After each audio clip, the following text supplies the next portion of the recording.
Futures pointing to relatively flat open coming up this morning. We are in positive territory, but only just reversing an early sell-off this morning as markets continue to digest earnings. A little M&A action in the airline group this morning. We'll talk about that Spirit deal coming up here. Overall, coming off a positive week for stocks, which was good to see last week. Both the S&P and the Dow finishing higher, or S&P and NASDAQ, I should say, finishing higher on Friday. The Dow was slightly lower, but it was 5 out of 6 for both the S&P and the NASDAQ to end the week. It was the best week of 2022 so far. Again, we are a little changed so far this morning. Overall, though, coming in with a little bit of positive momentum. Peloton shares the big mover this morning. We'll talk about this potential Amazon deal coming up. Also, Nike as well involved. Some analysts even quietly whispering Apple in the background as well. Nothing confirmed on that front, though. Tesla shares back to the upside this morning, looking to extend a rally from last week. And we'll also have a look at that deal making. As I mentioned, the entire airline group in positive territory so far. It's Monday, February 7th, 2022. TraderTV.live starts now.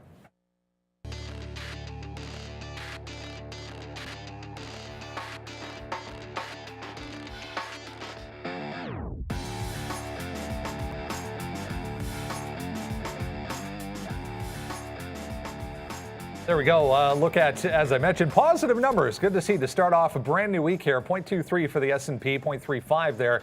NASDAQ leading the way, the Dow in positive territory as well. Bottom end of the board. Positive numbers for cryptocurrencies as well. Nice couple of days here for both Bitcoin and Ethereum, back above 42,000.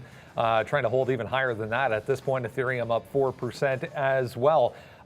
We will get another inflation reading coming up this week on Thursday. In fact, good morning, guys. Monday, on Thursday, though, we'll get that CPI reading, which is going to be the next kind of hurdle in this inflation discussion that the market's going to have to get over. I just saw 7.2 expected, which is still around the same area as it was last month. So we'll have that for you again pre-market on Thursday morning.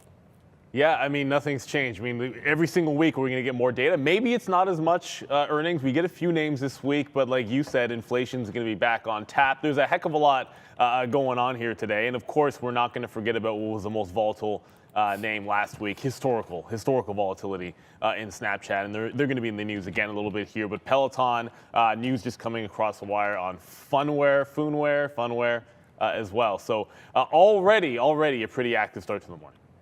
You know, there's, what's up, guys? Yeah, already very, very active. We just got into Funware right now, long on the $3 break. Let's see. Partnership, strategic political partnership with Campaign Nucleus. So I don't know enough about that, what that means, but we'll go long here on some momentum for Funware. And then, you know, the best part about seeing Tony today was as soon as I got in, he goes, great call on Peloton.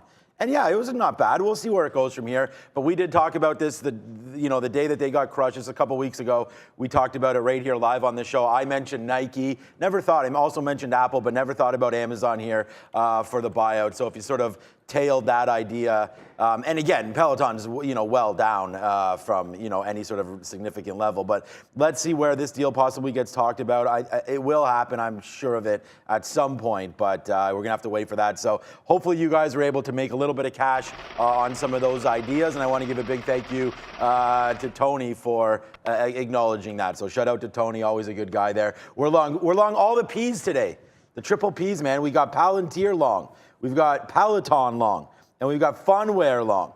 So the triple P's. And just an update, you will note we're having an issue. We will get it resolved with the position board. So we'll holler them out when we do take them and try to keep you abreast of that. But it is something that we're working on. Right. It's Monday. It's wild, and of course, pretty active in the one issue already to start today. Yeah, we're having some graphic issues this morning, as Neil said there, so bear with us. We're going to work on that. This is that headline, guys, for PHUN, just coming across Global Newswire, having this, as they said, their campaign Nucleus, which was founded by this Brad Parscale, looks like an AI-based digital platform for political candidates or possible political candidates. So it's a tech partnership, it looks like, for the backing of this AI platform. So yeah, that's PHUN.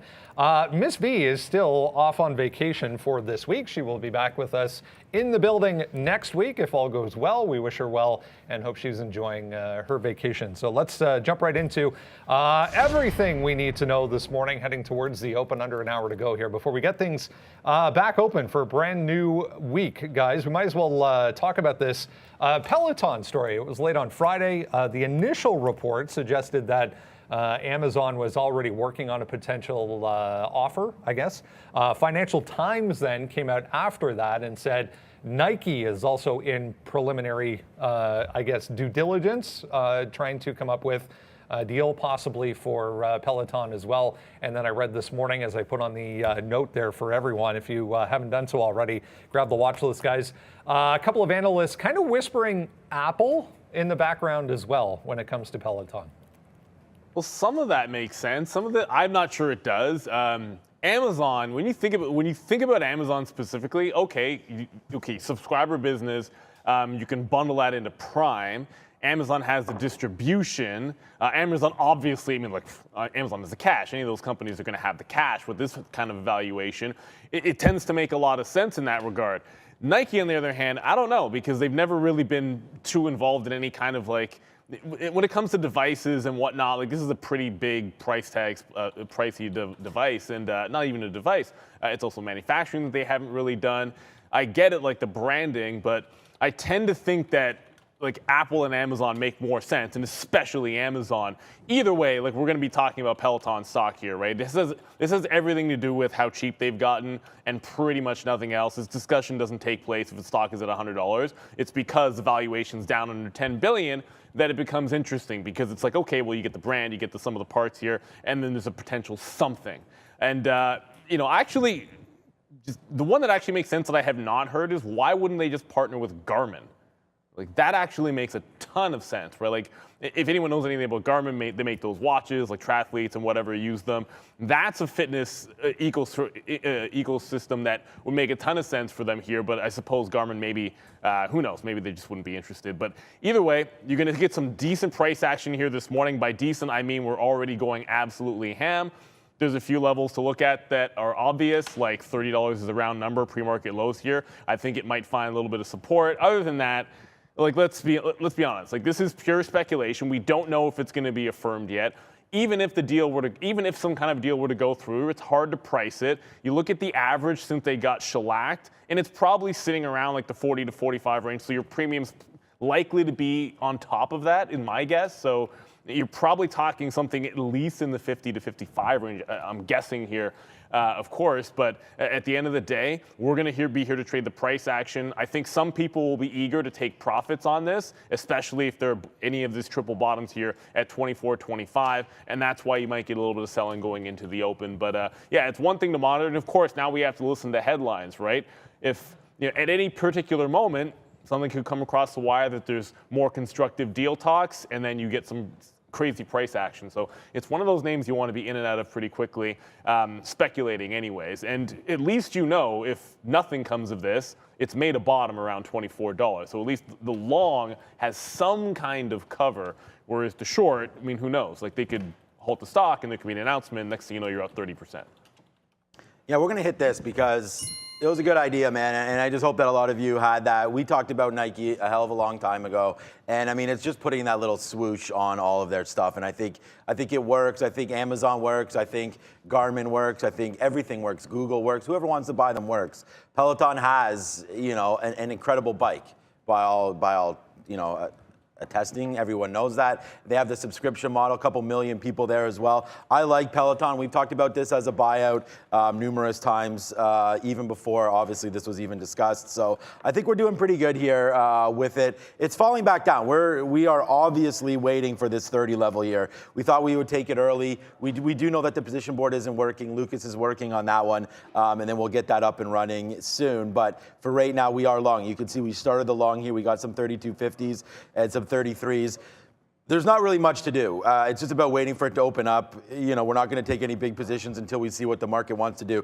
This thing was just $25. It ripped up to $29 not too long ago. So, I mean, we've been here before on no rumors. So it could definitely trade back into $29.30. It just takes like Amazon to come out and say, no, they're not really that interested. And then this stock does wind up falling. So you got to have some outs. And for me, we'll just watch out for this 30 level. Psychological. We're sitting down there waiting as we speak. And then that's about it for Peloton. So hopefully we can get these boards working, and we will. Yeah, so right now you guys asking what I just entered Foonware, and again, we will work on getting those positions up. I have a feeling they'll be up soon. 3, so right here, sorry guys, 3. So on the 3 break, it goes up. You know, we should have taken that 5% and got it out at like 315 there. Actually, the high is 313. So let's wait. I'm actually offering at 320 right now. So we'll see if we could take that like, you know, 17, 18% or so on the first break, and then we'll go from there. But I probably have to pay for shorts at some point. It's interesting that PHUN, I saw a lot of people talking about the press, quote unquote, press to come on Twitter before that actually came out this morning. So a lot of hype around that before it even happened. So yeah, we'll see what happens with PHUN. There's a crypto tie there as well, guys, for PHUN, obviously. Speaking of, I wanted to mention the miners, all of the Bitcoin miners right across the board, pretty much higher as a group. Mara here up 6.3%. to start the day off. Pretty good weekend, as we said, for cryptocurrencies, holding higher, holding gains that we saw back on Friday. We're extending now to kick off the new week up nicely for BTC. So they all kind of look like this, 6.5% right across the board. Yeah, we thought there would be a squeeze, and there is a little bit of one, I think, anyways, happening through 40,000. I mean, it's not crazy or anything like that, but you know, if you go back to the 1 hour here, here's the break of 40,000, and we didn't really look back at all. Let me see if I can just move this over here a little bit. So here's the break of 40. It happened while we were on the show on Friday. It was a good break. It was pretty clean. There was really nothing to deal with it all the way up. And then we barcoded over the weekend between 41 and 42. And then just this morning, we break through 42. And now you're going higher. There's a lot of these coins, man. Cardano's up to 120. That's a 20% move in a couple days. Ethereum, which we're back in all these, above now 3,000 on Ether. So as that starts to go, 3,080 right now on this one as well. So, I mean, it's starting to work. Some of these little coins like, here, let's get the portfolio up here one more time, see if we can refresh this. Solana was, yeah, look at this, 120. I mean, just look at this. Look at some of the moves here that are happening on some of these coins. Outsized moves. First of all, in the last, let's go 24 hours, 2%, 2%, 5% on Cardano, 15% on Ripple, which is XRP. Of course, the company's Ripple, the token XRP. Solana, 3.3%. Everyone's favorite dog, the Shiba Inu, ripping up today, now 23%. So yeah, so you are going to get some movement forward. The name that I'm invested in out of all, I'm not invested in anything other than HUT. So you can look at, I mean, and Coinbase, but HUT 8 is a name that you can look at today for trade a little bit as well. That's up that 6%.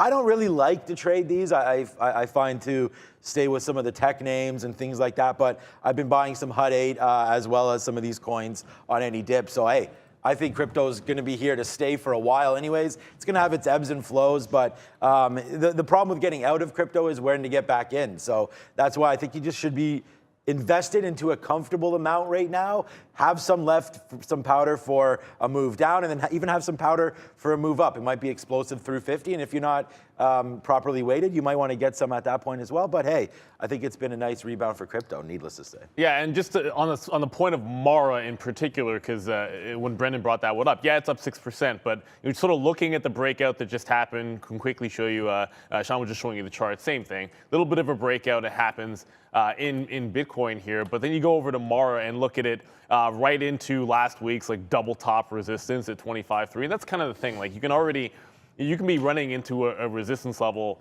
here, and you might get a continual breakout in spot. What I would love to see, though, I mean, what you do have a shot at is if we start running in spot prices, maybe you catch a bit of a break at that 25.30, but you want to make sure you're watching the underlying first. And then someone in the chat just mentioned this. I know we're going to probably talk about and look at Peloton a lot. Someone had said that there is a buyer at 32. You are correct in Peloton. Not only is there about 10,000 on the bid in front of 32, but it's been hit and it's been refreshed several times. So it looks like there is some buy support on Peloton 32. I'm actually waiting in front of 30, but that's a pretty decent double top. I'm probably going to take a shot at almost just scalping in front of it. If it breaks to 32, I'd just leverage back and maybe actually I was testing it right now. If it holds one more time, I'm going to take it. Otherwise, I can just wait back for those 30s. But it looks like once again that level is going to hold. So I'm going to get in, but just in front of that 31 buyer. I still like buying the dip in front of 30. Comes to any of the EV makers today, I wanted to mention the group, though, as a whole. Trading up here in the pre-market. They just brought up Lucid, up 1% so far. Testing this 28 area again, which came into play a couple of times last week. I mean, there's news on Ford. We had Ford on the watch list to the downside this morning. Tesla as well. A couple of minor headlines, but looking pretty positive anyways here for Lucid today, guys. I don't know. Is it? I don't. It's made us salt. I mean, I'm trying to say something nice about Lucid here. I don't know.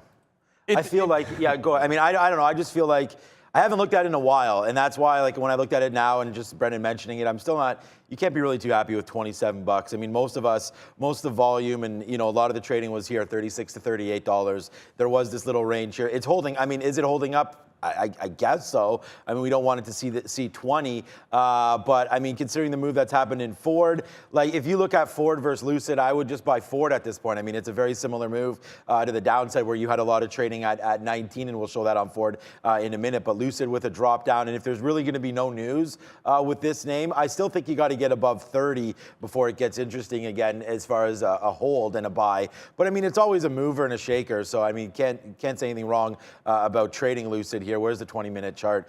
Yeah, I mean, these bottoms look pretty good at 26 bucks, so nothing wrong with that. We got to get there first. So we'll look to see Lucid. I mean, Tesla, NIO, obviously a good name to trade as well. Rivian's kind of been quiet off that $50 level. Big move from it though. And then NIO was just at 20 bucks as well. So I don't know. We'll have to look around. I'm not sure which EV is going to be the winner. So that's why right now I'm kind of like easing off on that. There's just a lot happening with Meta, with obviously these names that we're in now, Peloton and things like that. My eye has dropped the ball a little bit with some of these EV names. So we'll wait on this. But I mean, back down to 20, 21. Like, I don't think we're out of the woods yet with this market, obviously. So I think we got to do some proper valuations with a lot of these stocks, and I still think they come lower. At this point, like when you're getting pullbacks in names like GM and Ford, and you know, you like to see Lucid maybe have some of that money go towards them. But I like two things here, and I don't think we're necessarily seeing either of them. That 26 from last week, that bottom looks good. I think 26.25 holds up here. That's what's held there. 26, of course, actually from 2 weeks ago. But and then up top, if we ever get a shot at 31 again, like this is, and we talked about this last week. Sometimes stocks are looking to break out. This is just forming a bottom after getting crushed and that big gap fill, right? Breaking back out, it needs to get at least above, I'd say, this 31 price level, and then it can try to reclaim some of the gap to the downside that got put in. So right now you're in a consolidation phase, and the way the trend has gone, it hasn't broken out of the trend, which is to the downside right now. And that does mean you run some risk of testing that 25. So, you know, the trend break to me doesn't happen until 31 is broken, which means I want to be on the outside of the ranges, not playing on the inside of the range where you can get chopped up.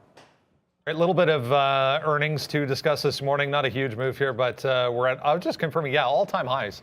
For TSN, 7.5%. Low volume here, guys, but just clearing that last high, which is all-time highs, up significantly after a decent beat for Tyson Foods, pointing to higher meat prices that helped their latest quarter along. So again, we'll get a few more interesting names as the week goes along, guys, but worth a note here for TSN. I mean, like, there's nothing wrong with 7%, man. Like 7.5% is definitely fun. It's just 50,000 shares of volume. for a day trader isn't so much. But I'm going to remember something, and that's what Bill did last week on Friday, and that was the one that Arun was trading. So you get something that's breaking out and taking out fresh highs, getting somewhere new, which through this 94 level, these are new prices that we're now seeing once you've broken out like this. So that can mean a nice little trend breakout. And if there's a chance to pick this up on a consolidation off a good price, you know, those highs from Friday sitting around 90.5 or so, if you can get something in that range in front of it in this consolidation, in front of that support, then maybe we continue this breakout. I'm not chasing anything. I mean, like I said, there's not a heck of a lot of volume here. We'll be looking at our snaps and our Pelotons, which, by the way, Peloton just bounced off that buyer at 32. So I know the position board is not on right now, but just broke. I got some out in front of the quarters. I'm going to take some out in front of 33 as well, and then see if it can't run towards the high of the day. It looks like the 32 support. Hopefully that can be it until the open. Otherwise, I'm looking back towards that 30 level. But I'm going to add Tyson to my list. If there's a solid dip to be bought, that's a legitimate breakout on the daily chart. And sometimes those things can really go. Solid company. And after good earnings in this market, always anticipate that you could have even more volatility than you expect. Yeah, nice to have Peloton. We're going to wait on this and see what we can do up here near 33. We averaged in obviously down here at 32 as well. So a nice win here, hopefully for Peloton, going back up to the upside. Our funware, as we are getting ready to get these positions hopefully locked and loaded up here pretty soon. Foonware does go back again up here to 315. We're going to wait on that, so we're still in at $3 to talk about that. And then Palantir, we're just long right here on at 1320, but waiting obviously to get more. These are just starter positions here. So I'm in the triple P's, Foon, Peloton, and Palantir, the one we're on right here, Brandon. Let's go over to the big board and see what's getting upgraded and downgraded. Yeah, a few notable names once again this morning, guys. Top of the board over here, Snowflake with a nice move on the watch list this morning. Morgan Stanley liking Snowflake, trying to bounce anyways after the huge move down. There we go. The rest, not terribly exciting. CLNE here we'll have a look at, and this Apollo as well, getting Citigroup upgrade today as well, guys. Yeah, the big one, Snowflake, obviously up that 5% right now. It had a monster day. I mean, a lot of stocks had a monster day on Friday, but particularly bottom to top, Snowflake put in a 10% move. And what's good about this, or at least what's interesting about it, is you're getting a bit of a breakout. So you're looking at a stock which has pulled back in, got beaten up, not quite in half, but pretty close to it, and is attempting another breakout. So it's actually getting above the recent range here, that 288 high from last week. And that's what you like to see. It's trying to break out and make a bit of a new range. So if we're going to look for things that do that and give you that outsized potential, because from here, I mean, there's not a heck of a lot of, where's your resistance level? Maybe 300, right? And then if you get through 300, you're looking 315. That's the kind of thing that can start to extend. So I'm looking at Snowflake today. I think anything in front of that 285 area is going to make some sense to me. The downside with Snowflake, gigantic spreads, usually pre-market, and not a ton of volume. So would love to be able to trade this a little bit closer to the open so that we're not paying like gigantic spreads or doing anything too crazy. But in front of the 85, there's so much runway to that 300. They get the upgrade. They've made a nice little bottom here. I just wouldn't, if it breaks that 85, I just think you've got some room to trade $5 to $10 lower pretty quickly. So I would only be trading off that level at the open. Yeah, that's why we put it on our sticky note here. You guys can check it out, sticky note, over at Trader TV, Sean. That's why we're into Palantir here. So let's just wait to see up 1.6%. Palantir and Snowflake very, very similar. So let's just wait to see. Yeah, there it is. Yeah, Henry. Snowflake isn't overvalued. Palantir, I don't know. We'll see who's overvalued or not. But Palantir right now, I like it. I like the data. I like everything. If they're going to upgrade Snowflake, then I feel like it's very, very similar, hopefully runway for Palantir to the upside. And again, we still have these 12 bottoms to come to take in consideration. So Palantir does have some legs today. We won't be averaging into this one until it gets a little bit lower here. And again, it's just we're just taking this to see. We still have 25 more minutes to go here. So Palantir, I think down in here near this 12 area is a must buy. So let's see if it does float back in here. I do have a bid down at 1260. Just thinking that if we flush, maybe we can get something in this area. So by no means do I think we're out of the clear here with PLTR, but but it is what it is right now. And here are the imbalances so far this morning. There's not much. I mean, Palantir's on here. I mean, I didn't even realize Palantir was on here, but they're all just the usual suspects. Ford, Palantir, NEO, all that we've talked about and all relatively small. So AMC also was a name that I want to look at later on. So we'll keep that on mind. But so far, so good here. As pretty muted, only 0.26 on the Qs. And the ES is 0.17. So so far, pretty calmed down. Just want to say that although we had Kevin O'Leary on the other day, Alibaba, and he really liked Alibaba, but I mean, I think a lot of people like Alibaba nowadays due to just sort of their valuation. They're getting hit today, I guess, on a SoftBank story. So I don't know why that's, this one maybe should be on our watch list. I don't know if this is a relatively new one, but Alibaba down 5% today and looking like it wants to continue to move lower. And yeah, I'll check out Baba there, guys. I wanted to mention this airline deal, Save and Frontier. There's a call going on right now, so anyone watching this, just a heads up, looks like Frontier CEO is speaking currently. So Save, Spirit Airlines, also reported, and then they announced this deal as far as the earnings is concerned. So there's a call going on right now, but heads up on some of the airlines, guys, looking a little positive as well. Yeah, I mean, so the airline industry is kind of like this, right? Like it's, you know, troubles and then bailouts and then consolidations and yada, yada, yada, rinse and repeat. So this is not necessarily anything new.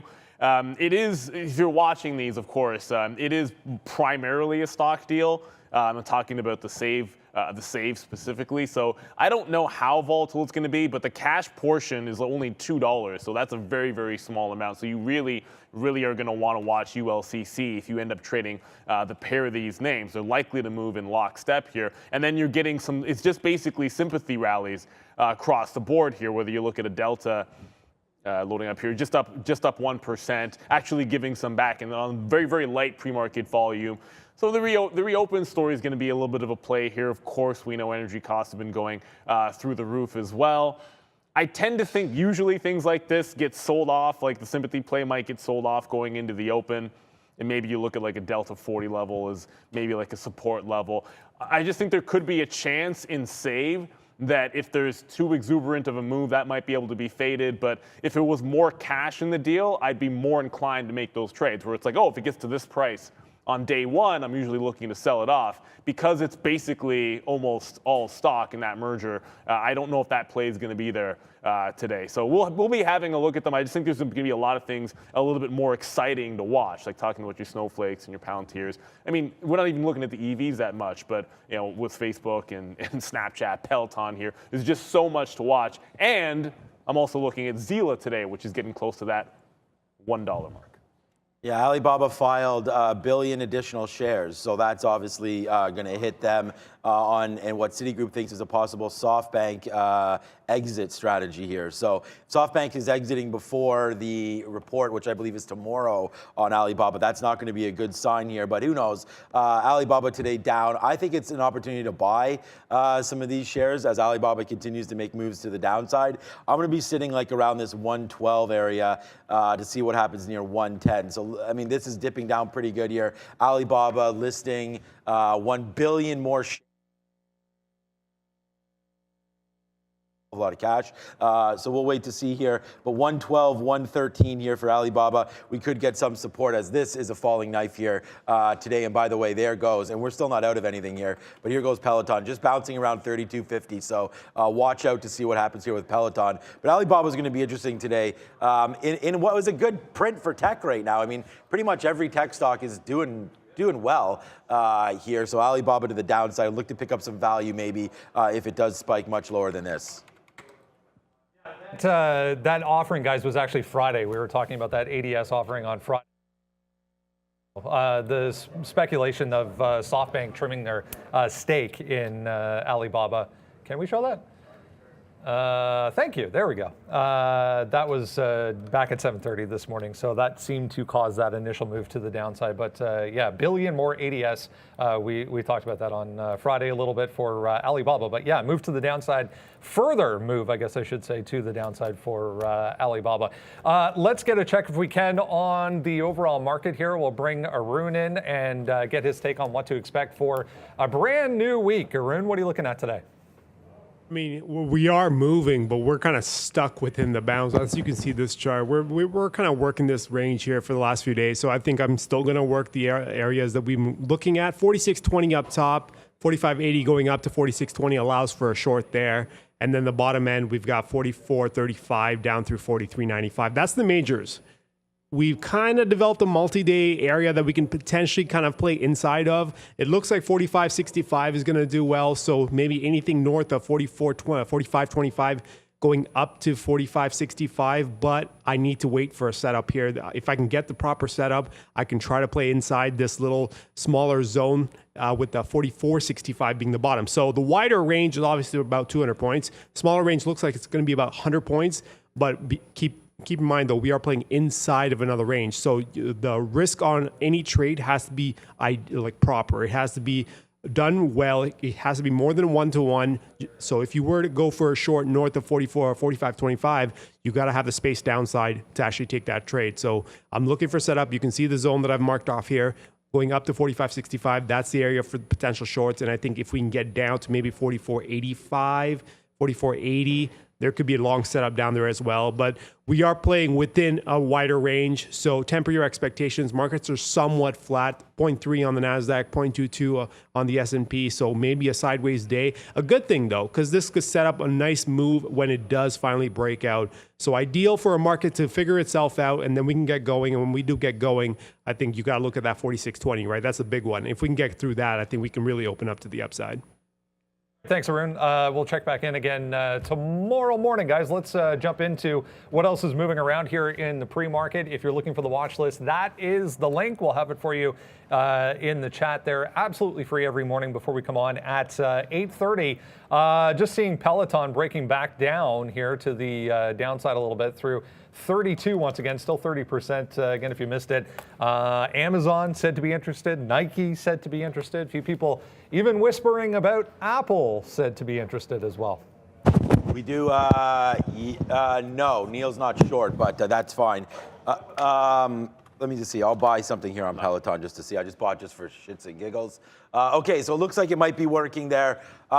I didn't mean to just buy some more Peloton shares, but I was trying to fix the position board, so it's a small buy. So don't consider what we just did there. We are waiting down here for $30.50. I just wanted to put on a small position right there. So the position board hopefully will be working. But right now it's just siphoning through our spot. So I think I know what happened. I think it'll get working right now. You probably just have to buy. Oh, because it's because like your last trade is a sell. I covered at 32, so my last thing was. So you're sell. flat now, or you're I'm still flat right now. Okay. So my positions are right, and Neil's are going to be wrong right now until he fixes that Peloton thing.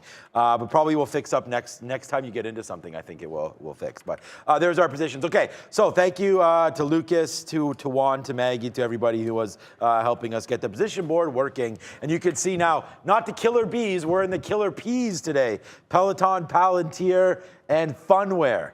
I wish like Funware was punware, because then we get peas, you know. But okay, let's go. So Peloton, again, great story there. We tweeted it out when it happened on Friday. We tweeted this idea out a couple weeks ago. It's nice that it's finally working, but at the same time, you know, Peloton still has a lot of work to do. There's a lot of companies. I mean, Amazon could buy a lot of different companies, right? It's nice to see that there's some rumors here coming through. But after due diligence, like these are just rumors, right? Like who knows? Nike could do due diligence here, and so could Amazon, and I'm sure they've done some, and they come back and they say, nah, this business is a lot worse than we thought, right? And then that sends this name in a spiral one more time. So look, I think it makes a lot of sense for a lot of these companies to pick up some Peloton shares, and let alone, I mean, they could do a partnership. They don't have to completely buy this thing out. A strategic partnership like a Funware has done with that nucleus there, and what they'll probably do with DWAC and things like that.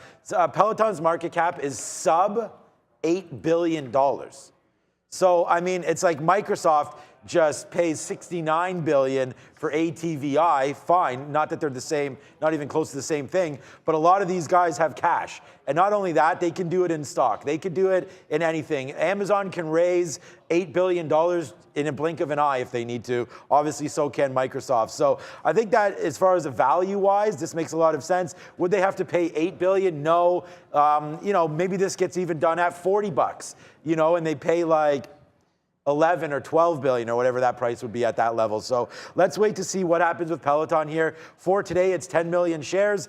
I think the psychological level of 30 is one that we'll play around with. We're long at 32.30 right now, so we are out 50 cents. Let's just give this a little bit of room and see where we go. We're waiting down here near $30 to see if we can load up. And then on the open, we'll see if there's any retail interest in this thing.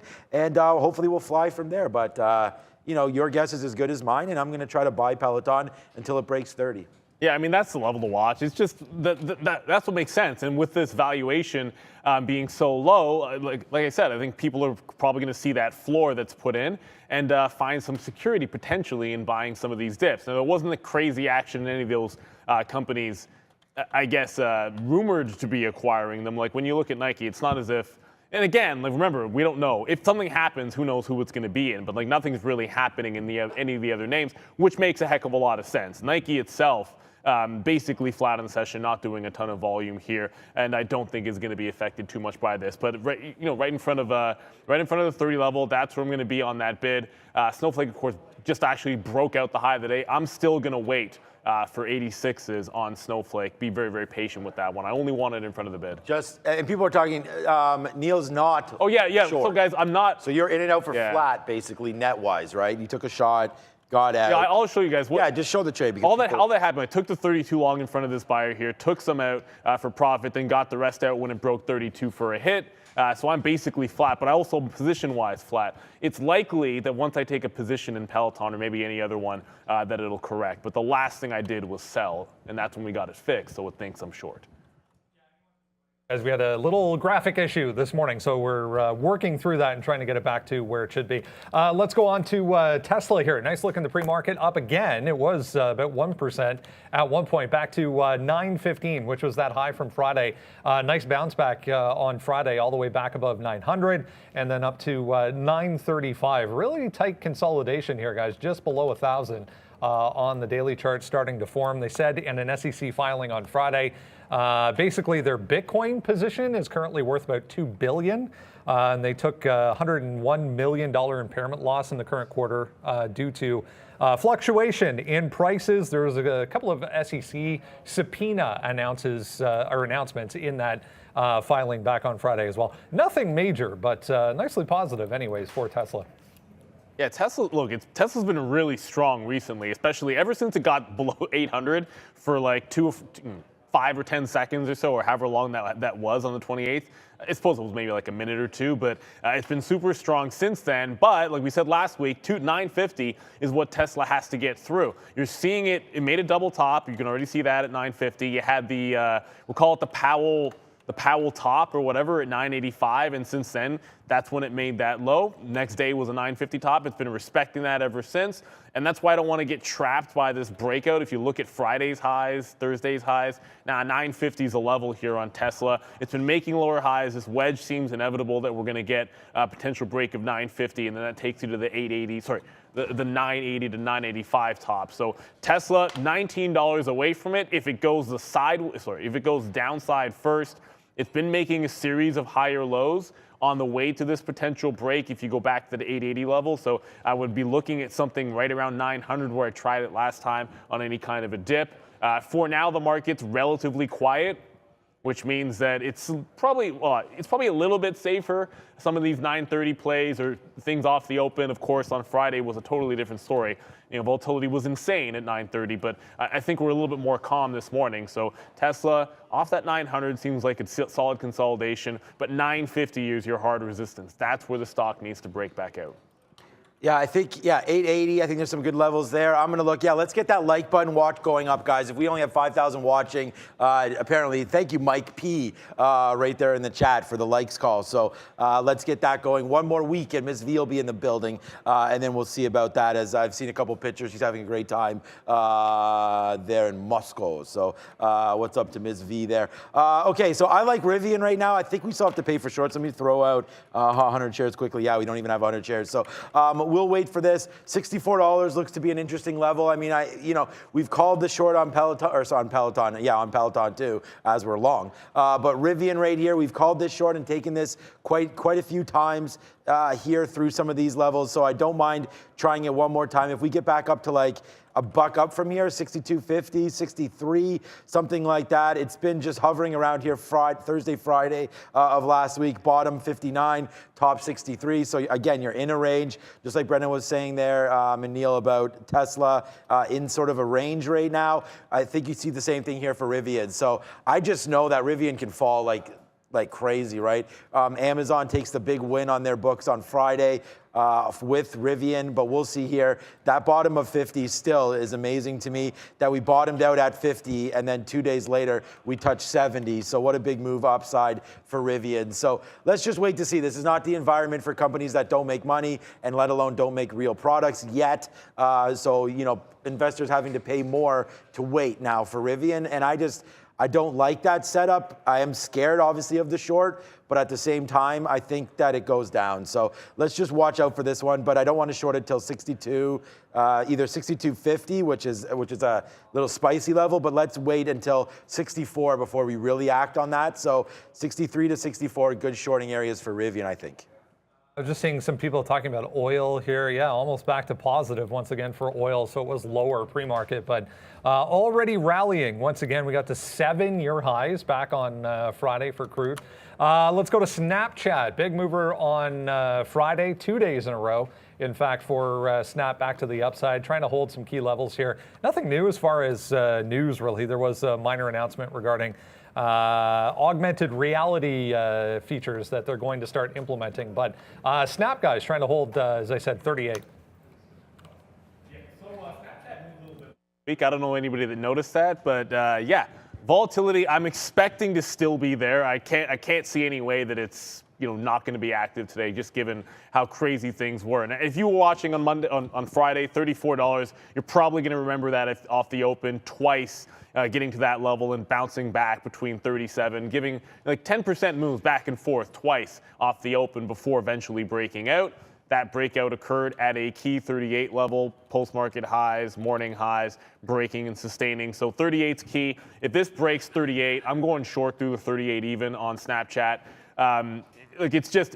This resembles a bit of a wick-off high there through that 40 level on failed break at 40 even. And just because that supports all the way, or theoretical supports down all the way at that 34 that was bought, the risk-reward just seems pretty solid here off this 38 break, which could come, and we have 19 minutes till the open here, and we're only 40 cents away. That could come rather quickly. Snapchat is going to be violent. So at 9:30, expect the unexpected. I actually would be willing to reverse into a long trade off of that 34. It held so well that if we get down there again, not going long in front of 34 was a bit of a mistake. I didn't go long last time till it broke out above that 37 to 38. But I'm going short through 38 on Snapchat. We'll see what happens. Of course, lots of volatile names here to watch. This will be one that you got to be almost glued to at the open if you're going to trade that. Yeah, I was just double checking here. Well, not double checking on my phone, but thanks again, people messaging me. Thank you so much. And I can't get to all the messages in time before the show, but we did write down here Snapchat momentum from Friday. We did like the 40-50 long. We'll talk about that. That's not going to be in play anymore as we're down to 38. But I did not want to give up the fact that momentum is king here, and especially with a name like Snapchat. Look how we traded this on Friday. Like, talk about being married to one direction. Short, short, short, short, short. Like these are all shorts. Everything purple's a short, and then we waited, and then just sort of at the close got thrown around a little bit. These were nothing, just flats, but we tried to short it off that 40-50 area, and this is where we had consolidation. So I was thinking, hey, if the retail comes back and likes the stock one more time, then maybe we just break through 40-50. But that's the opposite of what's happening. So right now I'm adjusting that price to 39.50. If it breaks back above 39.50, then we'll get out. But at the same token, I think that's a great spot to get out of your shorts as well.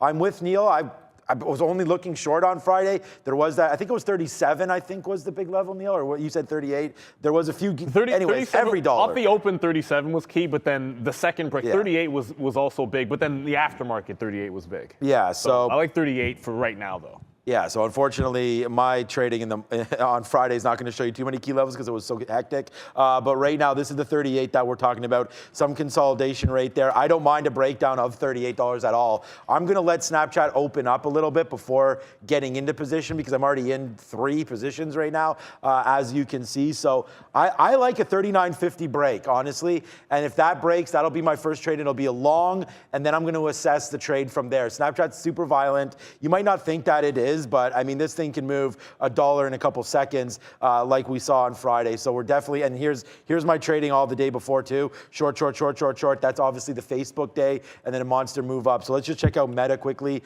I don't even know if that's not even on our watch list today. It's not.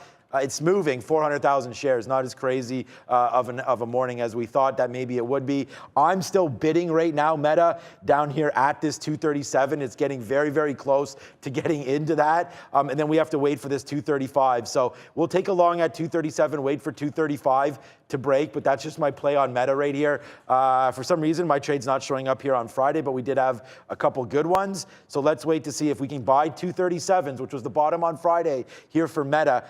We're going to do that. So basically, trade, I want to go long Snapchat if it breaks at 39.50. I want to go long Meta if we fall back down. But again, these trades are going to have to be taken with a grain of salt early because I have no idea what this market's going to do. It looks like it's trying to come to the downside. So, I mean, position size accordingly here off the open. You read my mind, Sean. Meta is actually on the watch list this morning. We had a couple of analysts with positive moves on the stock. So, yeah, definitely back on watch. Let's talk about some of the airlines here. Just watching UAL. Did tick up there on a volume spike, but not really doing much. I did see it pass by on a volume scanner, though. 43.20 here for UAL. I mean, there's AAL doing more volume. It's been a while since we've had a decent opportunity, though, in some of these airlines trying to hold higher. First of all, you have to get the 3 pip up when you can there, Lucas. Look at Brendan. It's not fair. I mean, what the hell are we supposed to do? I wake up and I have to look like this. I have no this idea guy wakes up. I mean, I know it's a lot of hard work there, but wow, Brendan. Okay, thanks, Lucas. Just want to bring that to everyone's attention because the handsome man. It's like he has a barber on call that just like sits outside of his building. The guy's like a freaking model, this guy. Get it done. Like, you can't get your haircut every single day, man. There's no time for it. Well, we know where the eye candy is, but anyways, let's talk about. Over here with Mike. Yeah. Okay, so we talked about the airlines a little bit on the sympathy rally, and I guess that's exactly what we're looking at. You get the save deal, which is mostly stock, like I mentioned, merger, I suppose, what we should be calling it. Yeah, you're getting UAL, AAL. Delta, we're showing you off 40, could be pretty interesting. They're all pretty light volumes, right? And I think, look, and one of the reasons why I'm not digging into any of these is, look, you're sitting not at attractive prices to trade, right?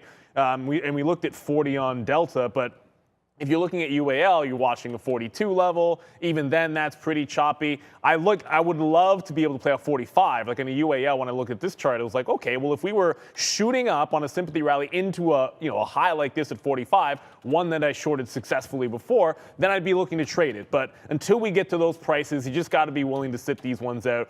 45 stands out for UAL in terms of an upside fade play. Delta was at $40, I think, at support levels. Otherwise, I'm staying away from the sector today. I think you've got to play in front of key price areas. You've got to be able to see the trade before you take it. And that's what I'm seeing here with UAL. In particular, someone in the chat asked if Sundial was delisted. No, they're not. They've traded 1 million shares in volume last I checked this morning, but they're not delisted. They're still around.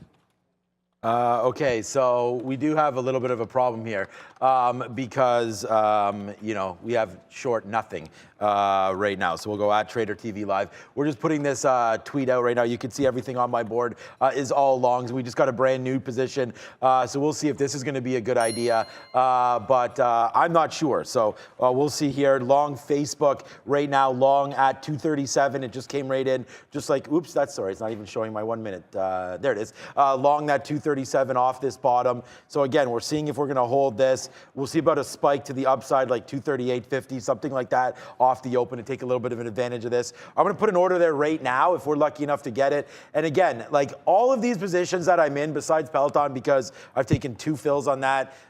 You know, I take 3 fills, but realistically it was 2 fills on Peloton. So that's going to be the one that we're really dug into here. Sorry, no, it was actually 3 fills. This last fill was just to get the position board working. But so, you know, you're going to see an average price right now. We are down $1 on Peloton, waiting. We're just waiting for 30. So if 30 comes through, we'll get more shares there. But right now, this is the one that's screaming to the downside. But screaming to the upside right now is Facebook. So 50 cents in the money now. We'll see if we can make $1 back on this name around 238.50 or so. We'll get a piece out if we're lucky enough to do that. But Peloton's really the only position of problem right now. And we are in Foonware. What? Oh, come on. I'm sitting right here at 15 at this high of the day, and it's now just double touching 11s and 12s a couple times here. So we'll take half out if we get this. We don't need to be in everything like this off the open. 3 long, 4 longs, no shorts could be in a problem considering this. Market right now testing flat. So watch out here for these positions in 10 minutes. I saw a few people talking about this one. DWAC is back in positive territory. Here it was anyways. Trying to tick lower, 2.8% still, but lots of volume once again in the pre-market. There's nothing new that I saw on this. There was a couple of analysis type notes from a few sites this morning. This thing moving around back to the downside currently, but I mean, there's still room up to these highs, 93, 94 for DWAC, pretty active here. Yeah, like of course it makes a break, and the Foonware story is going to be the reason why. This 87 level that we've been trading around pretty much the last few weeks here, looks like we're trying to break through that. I think if we find any support at 85, it's just, you know, any support at 85 takes you along between 85 and 87. Then I think you're holding at least to 90. 90 fell up, like, I know this shows pre-market here on this day like a 94 top. Trust me when I tell you 90 was the key price on the way back down. So, you know, 85 to 87 target entry area off of that open. As long as 85 holds, I think you got to stop in there, and then that should take you to that 90 area. If 90 gets broken, you know, all bets are off, right? I think it's, like, who knows where it could go, but just keep in mind, it's not the one that's moving around as much. It is fun that's making the bigger moves here, at least percentage-wise. But the sympathy play does take DWAC to an 85 break. It's fading back in now. It just has to hold this 85 area off the open, and I think that can be dip bought. I just would not get too greedy with it because, you know, you break down from 85, and then that's a false break at 87, and then you're possibly testing back to 80. But the first look for me today will be a long one on DWAC in between 85, 87. I want that at the open because volume is pretty small.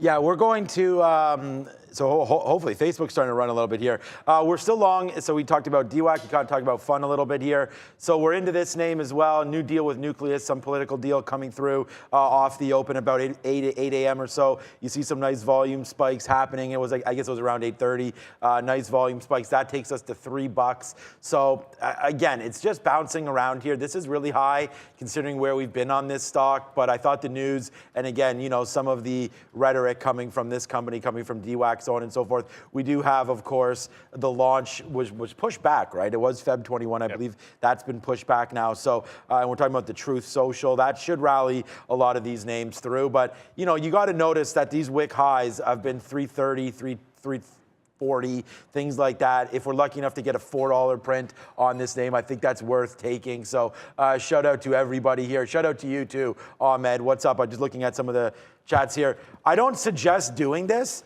but, you know, watching, as long as you're listening to the best channel there, Ahmed, much appreciated. But be careful in your car, my friend. I see it's a clean highway in front of you, but focus on the road. Don't encourage this kind of behavior. But you know your driving skills better than I do. So thank you, Ahmed. And again, a big shout out to you, Ahmed. Thank you for that one. And, you know, I'll respond to you as well. So thanks, Ahmed. Means a lot that you're watching us. Just be safe, buddy. Let's go to Ford here quickly to the downside this morning if the market does continue to roll over a little bit here. Ford down 1.3. They announced further delays and further cuts to production because of they can't get any more semiconductors for a while. So North American market or North American manufacturing going to be affected further. They're saying this morning for F as far as semiconductors are concerned, guys. Yeah. Yeah. No, I was just going to say, like, Ford, you already said it already sort of under your breath there that, like, nobody can get this problem solved. And it's just like, I was expecting that would come. You know, I thought they've already talked about this. They are cutting that plant. There's a few news pieces, obviously, around Ford today. Global semiconductor shortages that we talked about, in talks with some Chinese companies for Ontario EV, which is where we are here in Canada. So that's a nice story. But again, it looks like they want to get to 16 here, which is an absolute shame. That's all the way back to October. So, and I said this looked a little bit like Tesla trying to barcode, looked a little bit like Lucid trying to barcode and break under. So we've already broken under this level of 19. So that sucks. So the fact that you're under 19 now means there's trouble ahead for Ford. In my opinion, I don't think that this is a story that's going to be a long time of a problem, but it seems to be one that's hitting the stock down right now. If you had some spare cash, forget about Microsoft, CRM, Facebook, all that stuff. I believe Ford needs to be bought here if you're not in. If you're in already like me, it's a hold. It's definitely not a sell here.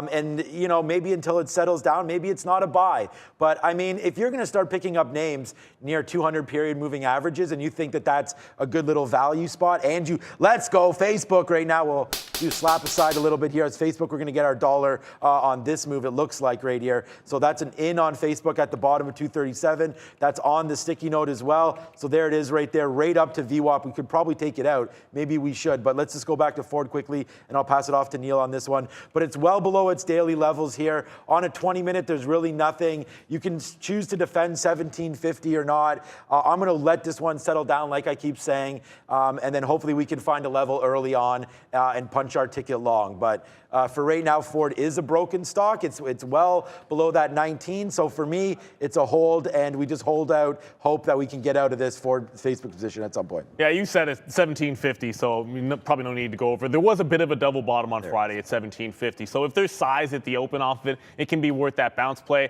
For those of you just checking in, we had an issue with the position board. I am not short Peloton. I am, however, short this ANGH. I just took that position into the 18 level, just off the open. I'll give it to that 18 if it wants to stop out there.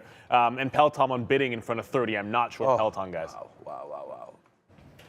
All right, let's talk about ANGH here. This is a former SPAC. So first day trading on its own symbol was Friday. 7 million share float, so there's that. This is a music streaming platform that's similar to Spotify, they say. I don't know. I've never heard of it. Just watching 20 and 21. That's really all you need to know if it breaks to the downside. Long way to go. It was trading around 11.5, 12 on Friday. Gapped up this morning huge on no apparent news. So, again, 7 million float on that one, guys. All right. So. Yeah, watch out for that flow. I'm stopping out at 18, basically 18.10 or so, because it could halt to the upside if it does break that 18. I'm just going to briefly mention Zila here with 4 minutes to go. It looks like it's trying to gap back into that dollar range. I'm going to be in front of a buck just in case it gets there. We've been waiting around for pops on this, although 95 was a pretty juicy short last time it got there. So that's another level that I will be looking to take. I think it's got support down at 80 cents. That's going to be tradable at that particular price. Lots to watch this morning. And Snapchat made a bit of a bounce to the upside there. I still like the 38 breakdown, but it just actually bounced all the way to 39.5. No, that's not right, is it? Peloton, maybe. No, sorry, no, Snap. It's not, yeah, I was going to say Peloton. Oh, yeah, 39.5. Yeah. Almost. No, that's not. I wish that was true for Peloton. So we just tweeted this out, man. We could have a problem here. We have our long positions: Facebook, Foonware, Palantir, and Peloton. Okay, so the 3 Ps might be a problem, but we just tweeted this out as well. Maybe not that much of a problem. We just took a dollar clean there, in there on Facebook, out there for the dollar. So I put that out. You can follow me at TraderTV, Sean. Hopefully you'll be able to hit that dollar with me right there as well. Bang, right up to the upside. And again, on the sticky note, one more time, thank you so much for all the things there. Yeah, we'll drop it like it's hot. Shout out to you, Jake, as well. Drop it like it's hot. So, okay, I guess that's what that is. So also on the sticky note right here, we did talk about defending this 237 level on Facebook, and that's exactly what we did. So 237 right there, out for $1. It's 238 and change. So right now, hopefully that can work. And then Neil, like you just mentioned, there's Snap, was it? So it was Snapchat. We can look at Snapchat. Ooh, good thing I didn't get in. I was looking for 39.50 break. Stock is on. Wow. Okay, very lucky there. We were waiting at 39.50 to get in. So if that ticks higher, like 20 more pennies, then we're out of the money 80 cents right now. So this is what I said about Snapchat. It's like, I was gonna say on crack, but I don't mean to be negative to people that are on crack. But I mean, it's just like, it's on something. This is a nut stock. This could just go absolutely crazy at any time. So watch out. This 30, I don't want to short this name, not yet. Like, I just want to let this thing settle down. I may even cancel this 39.50 because it could smoke that and then just do exactly what we just did. But where are we bouncing now? 38.50. So if I get 39.50 longs, I'm out 38.50. I'm going to give this one $1. And again, it's just a small little bump here if we do get long 39.50. I want to let this settle down. But if we could take $1 either way on that 39.50, I think that's probably what we'll do. So let's wait for that one, and let's have some fun. Let's have some fun as Funware. I'm still long that one, so it should be a good move today.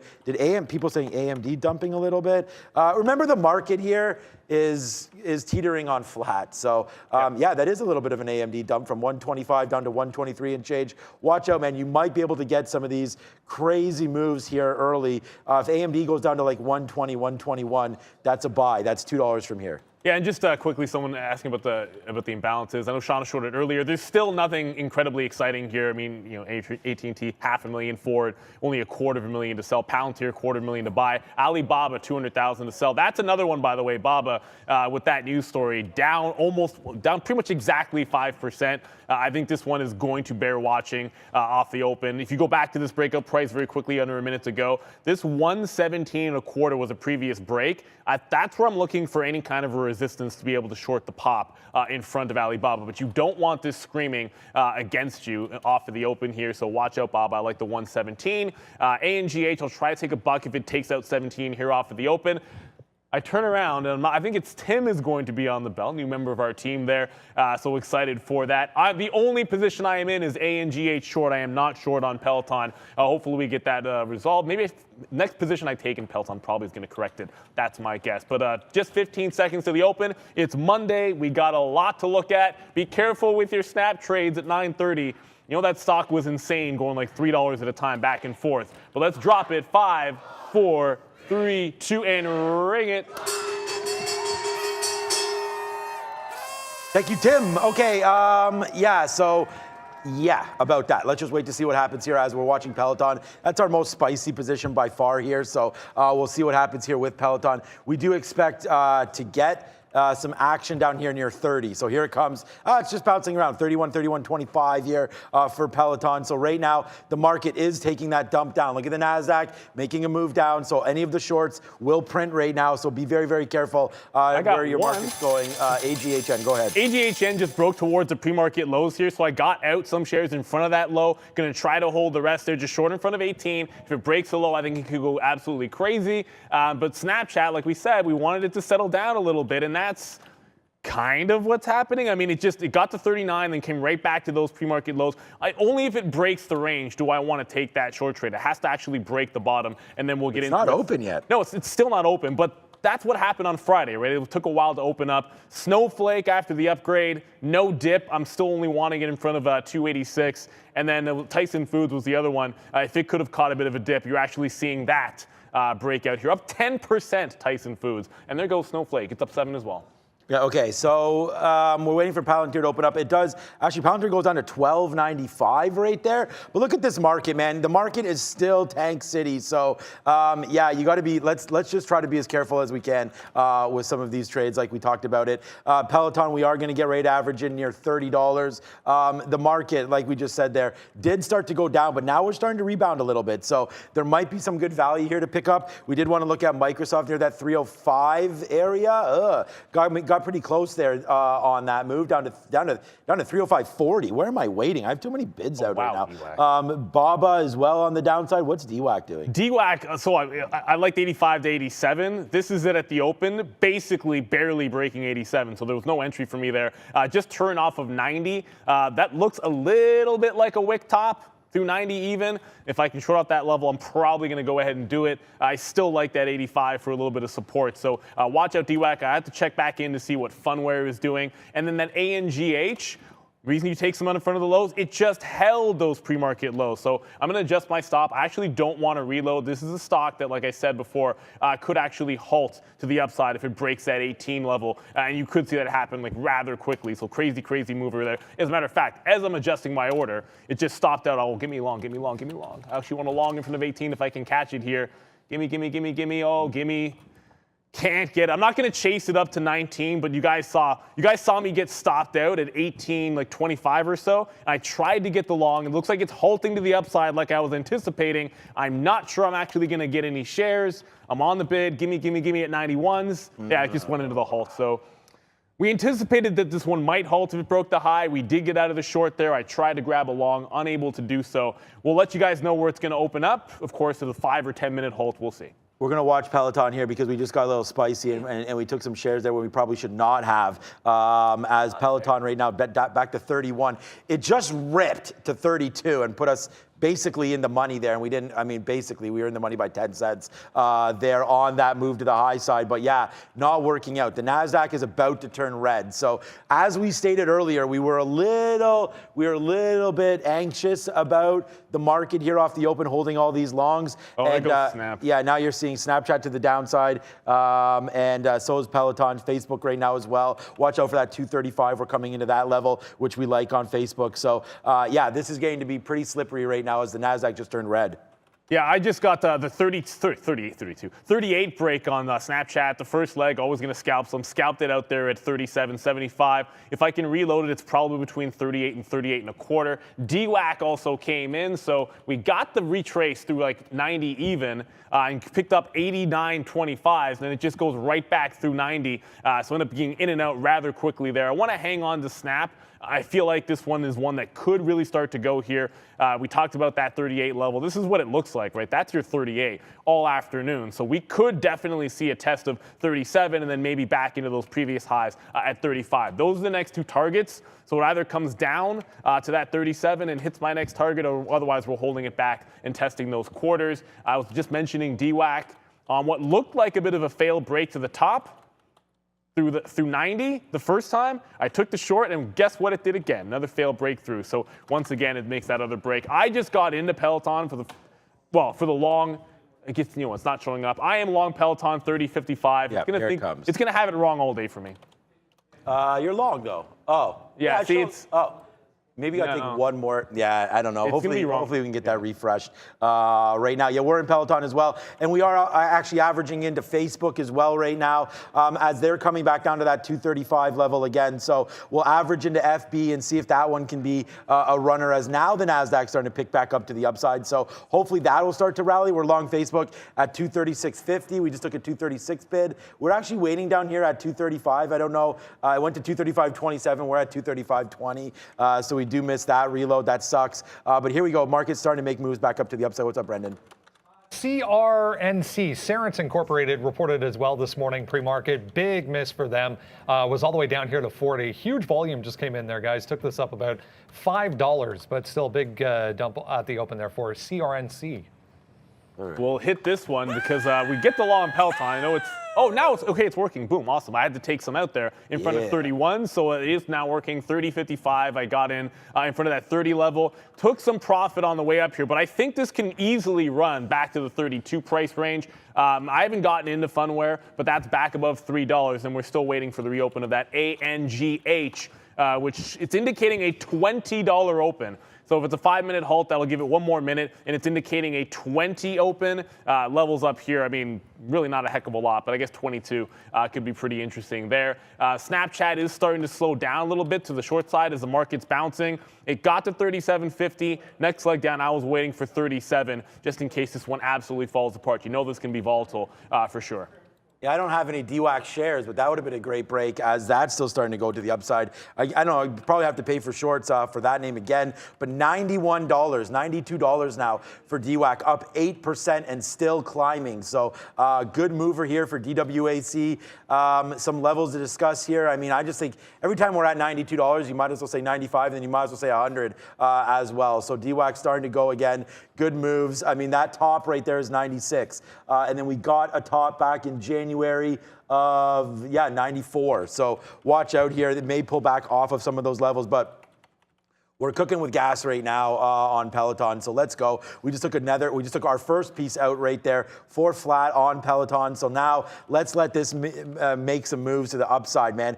Facebook's starting to rally now as well off that. Too bad we missed that. It would have been so sick to have that bid down there. Looks like we missed it by 6 cents, so that's okay. But here it goes up to 237 now and starting to rally. So now we've got 50 cents, or it was 50 cents in the money at 237. But we'll have to watch out for Facebook here. My next offer is 237.20. We'll see if we could take out VWAP there. I guess 237 flat. Maybe we should consider. And then up here, kind of going in between. Let's see if we can get back to 237 change here on Facebook with the market rallying nicely here. I haven't added to any of these positions other than Peloton at the bottom. So hopefully that'll make some moves back to the upside here. But again, there's that 30 level, man. How key was that? We talked about that. So let's go. Hopefully you're long there with Peloton. And then the other P that's working out. We'll fire off some hot dogs right now for Palantir, as we should have reloaded down. Well, we shouldn't have. We were waiting for lower, but there it is working out for us now, Palantir. So we've only gotten out of a few positions, but we still need this market to work. Absolutely. Just got a reload on Snap as it just resisted 38.50 on a rollover. Zila, just to check in, it never made the break of 95. You're seeing it immediately fail back to 90 even. I still think it's got some support potentially at that 80, but for now, it looks like the run to $1 has been halted a little bit here. So if it breaks down, probably taking out 89, I might just start turning into the short at lower prices instead of higher. Like on Friday, going to try to keep it tighter to the vest here on Snapchat. We try to reload in front of 38.5 and then just got stopped there. I want it in the outside of the ranges, so we'll try to reload. If it goes back below that 38 and wants to hold, I think we can go back into the short. But for now, I'm going to take a step back, only be in Peloton until we get this reopen, which seems like a 10-minute halt likely on ANGH. Otherwise, it obviously would have been open already. Okay, let's just see what's happening right now. 31.30. So again, I want to get into some more positions. Let's check out Ford right now real quick here on Ford. A nice move up to 18 and change now on Ford. So that's not horrible for this move back up to the upside. It's nice to see this green again.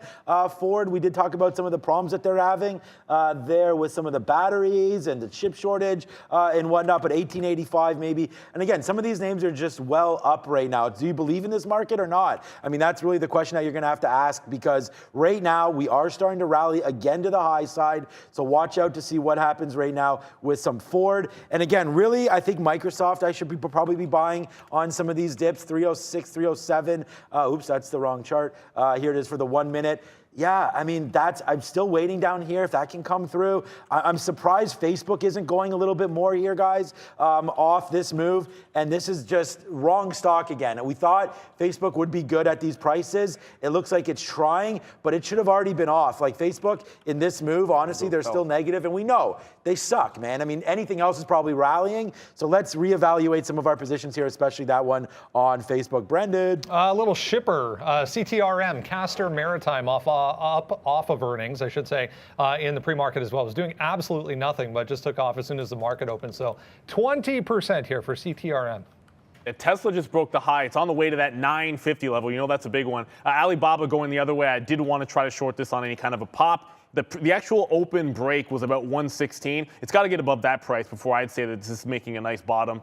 Look at this just stair-stepping into the downside. So I'm going to stay looking to go short Alibaba. This time it'll be off the 116 if I can get any kind of a pop. It just feels like it's still relatively weak to me. And then I just talked about Tesla there. The level on Tesla worth watching, I said 950. Just to quickly show you guys, there you go, 15-minute chart. This is that 950 level for the last couple of weeks. It's the only level of resistance worth watching until you get to 985. So we're screaming into that 950 right now. And that's the only place I'd look to take one quick defense for a scalp trade. If it breaks it, might be in and out rather quickly. But I've been waiting for a 950 chance for a week anyways. Okay, I'm going to try 38.60 long on Snapchat here. If it just breaks above this little level there, 38.60, We'll try that. I'll cancel some of my other orders here just to make sure. So 38.60. We'll try that on Snapchat if it gets going. It's right here. It's bounced off there a couple times, including the morning. I mean, I almost think it's like 38.70 probably, 38.78 or so. But we'll see if we can take that out. Otherwise, it's a short until that 38.60. Like if you're like, hey, Sean, you know what? I really think this is a short. Then, I mean, short it until that 38.60. But I think that that's a relatively key level. Come on. Like, could I be in any wrong names here? I think we're in all the wrong ones. The only one that's working right now is Palantir. As Palantir, nicely done. Straight up to the upside. Still go, Palantir. But Peloton and Facebook need to get going here. They need to get caught up, if you know what I'm saying, Brendan. A nice break for Coinbase, guys, over that high from last week. That was around 201, 201.5. Straight to the upside so far for Coin. Of course, Coinbase. Like, look at AMD. Like there's so much running right like, now. I'm just in the wrong damn names. I want to go. CFVI just made a bit of a wick top at 14 even here, guys. That's a wick off top or whatever you like to call it. This has been super, super strong, but that might be pulling back. I'm looking at DWAC and Funware, so I don't like triple dipping into. You got to pick one or two related names there, and if you're trading DWAC or Fun, I don't think you need to add CFVI to it. It's just too much same side risk. So I'm going to be staying away from that one in particular. ANGH just opened back up above, screaming towards 22 here, guys. Just that was the only level I could sort of look at here that's other than the high of day, like 25 even.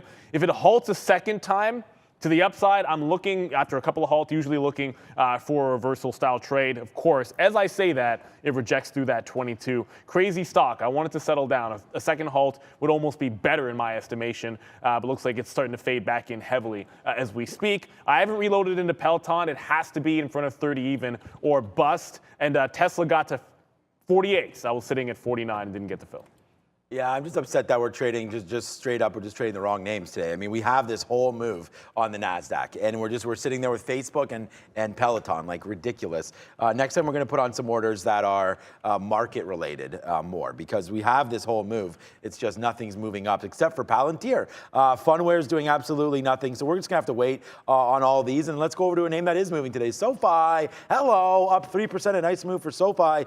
And again, some of these bottoms to look at for SoFi. It may pull back in, and if it does, like nothing wrong with trying to defend this 12, which we have a little area for. But again, like, do we really, like, I'd rather be long in a market rally. Like, it's crazy to like buy dips without some really key levels. So maybe 1175 down here for SoFi. How far did we go down? We touched 1195. Let's put some bids here just south of 12. If the market does crash down, maybe we can get some SoFi and then play off of 1170. But right now, it's like catching falling knives out here. We did want to get Palantir, and there goes Palantir too.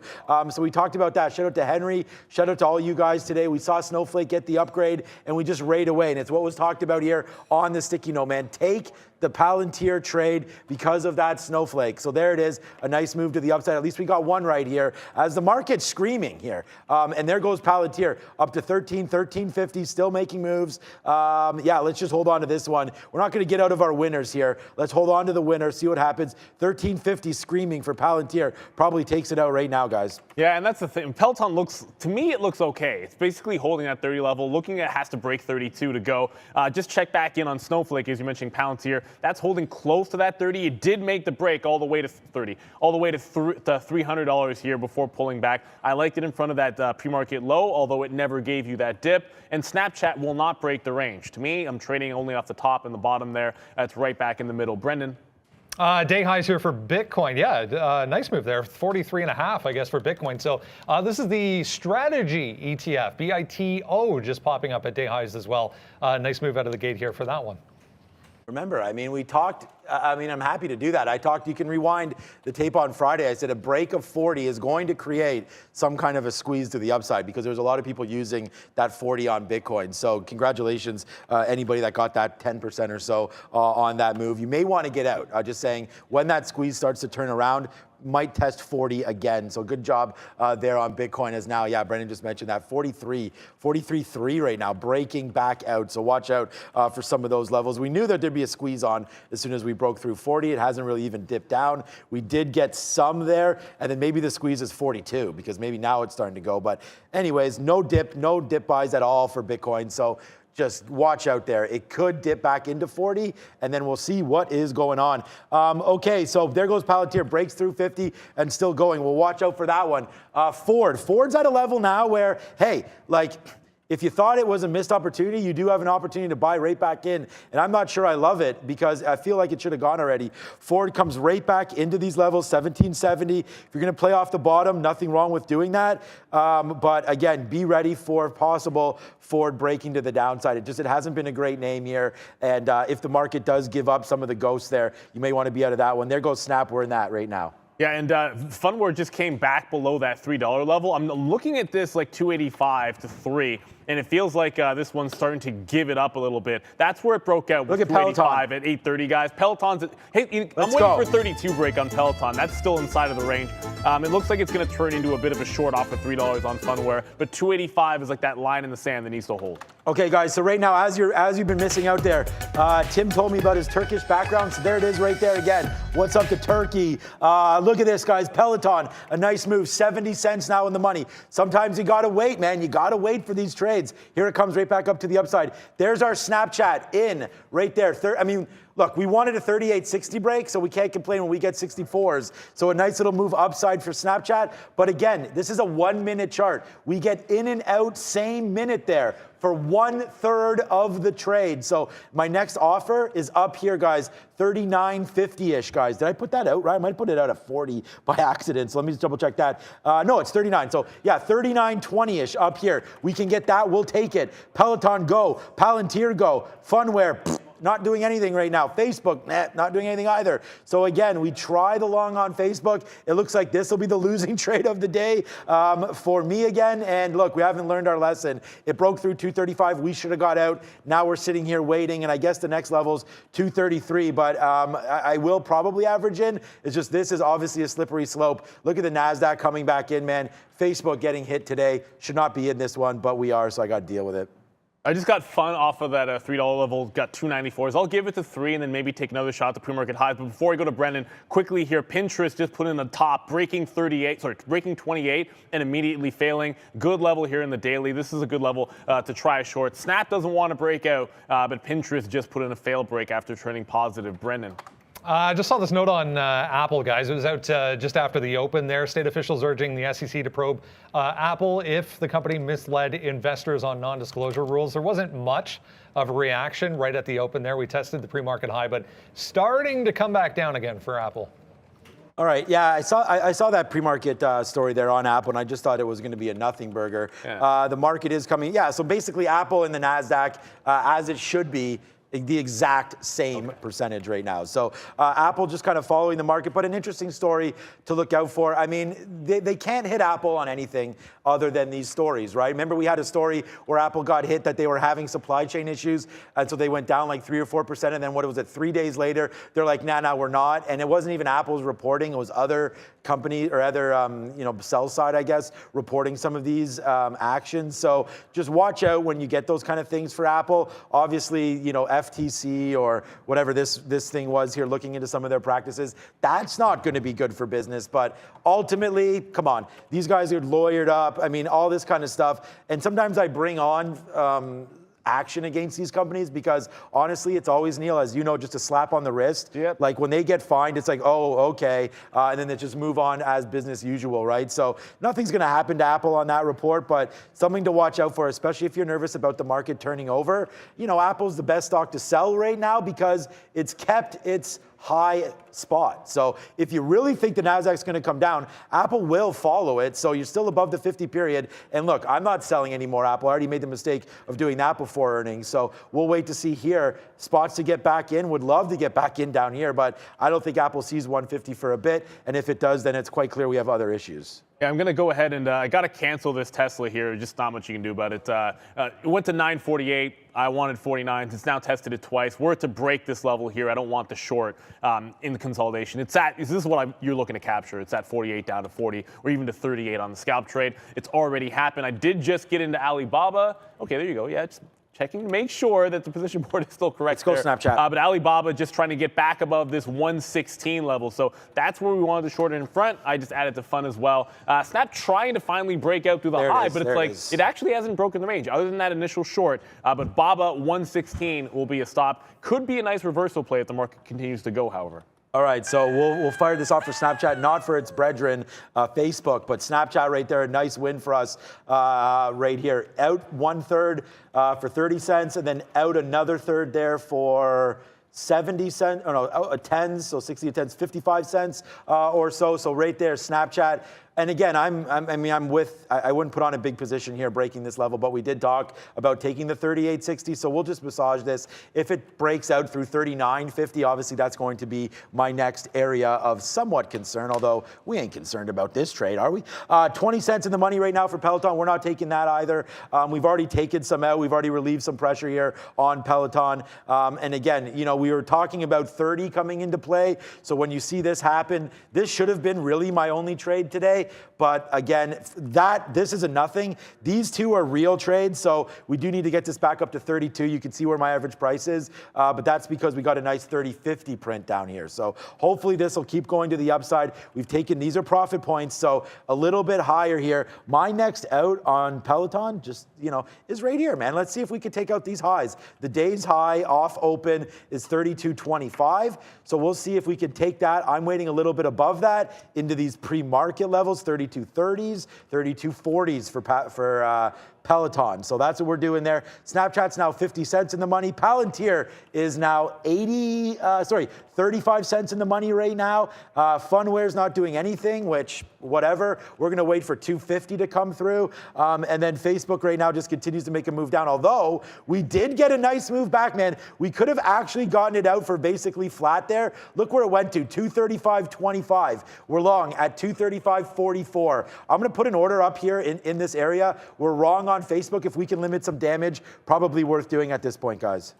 Yeah, and just a bad trigger on Bob. We're going to get right back into it. 16 is the out. It's 116 that is. So I'm just going to quickly re-enter that stop and get back into position. Pins, second test of 28 here. It got up to 27.90 or so. I just got 27.85 to the short side. I'll place them out in front of VWAP. And again, just looking for something, I like Snapchat, but Snapchat not wanting to break the range. Pins did and then failed, which does give me an entry price. And as I mentioned over there in Alibaba, 116 was the level that we like. Bad trigger out here was ridiculous. So just get right back into it. 116 is where we want to get out. I will take some out in front of 114.5.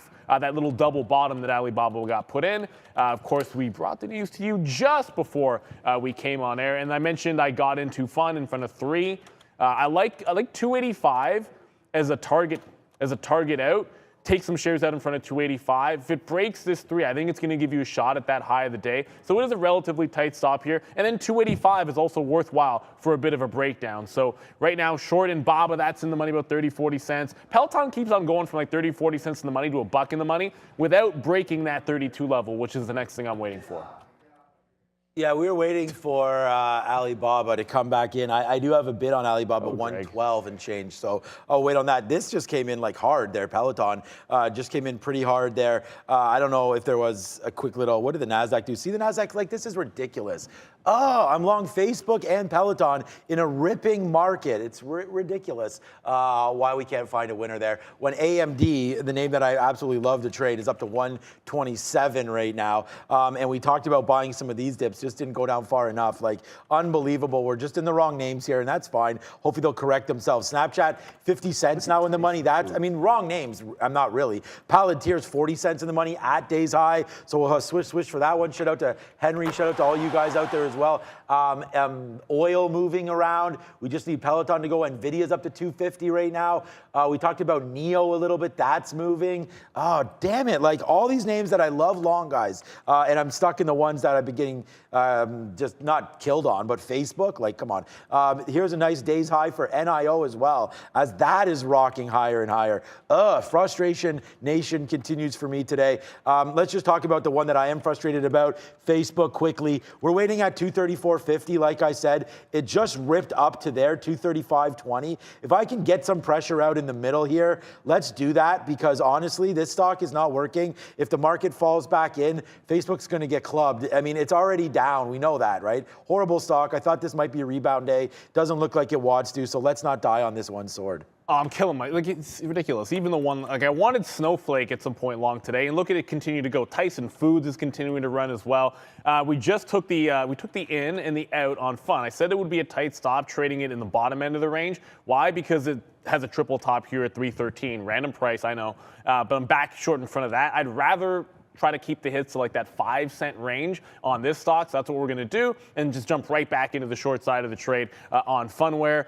I just got into Zila as well. That looks like it's fading, but this is now in front of 90 cents, not that dollar. It never happened. Brendo. We saw this one strong last week, a couple of days. Nothing new, it would appear, but nice breakout as well for Dutch Bros here, guys, above that high from, I guess it was early last week, around 59.5.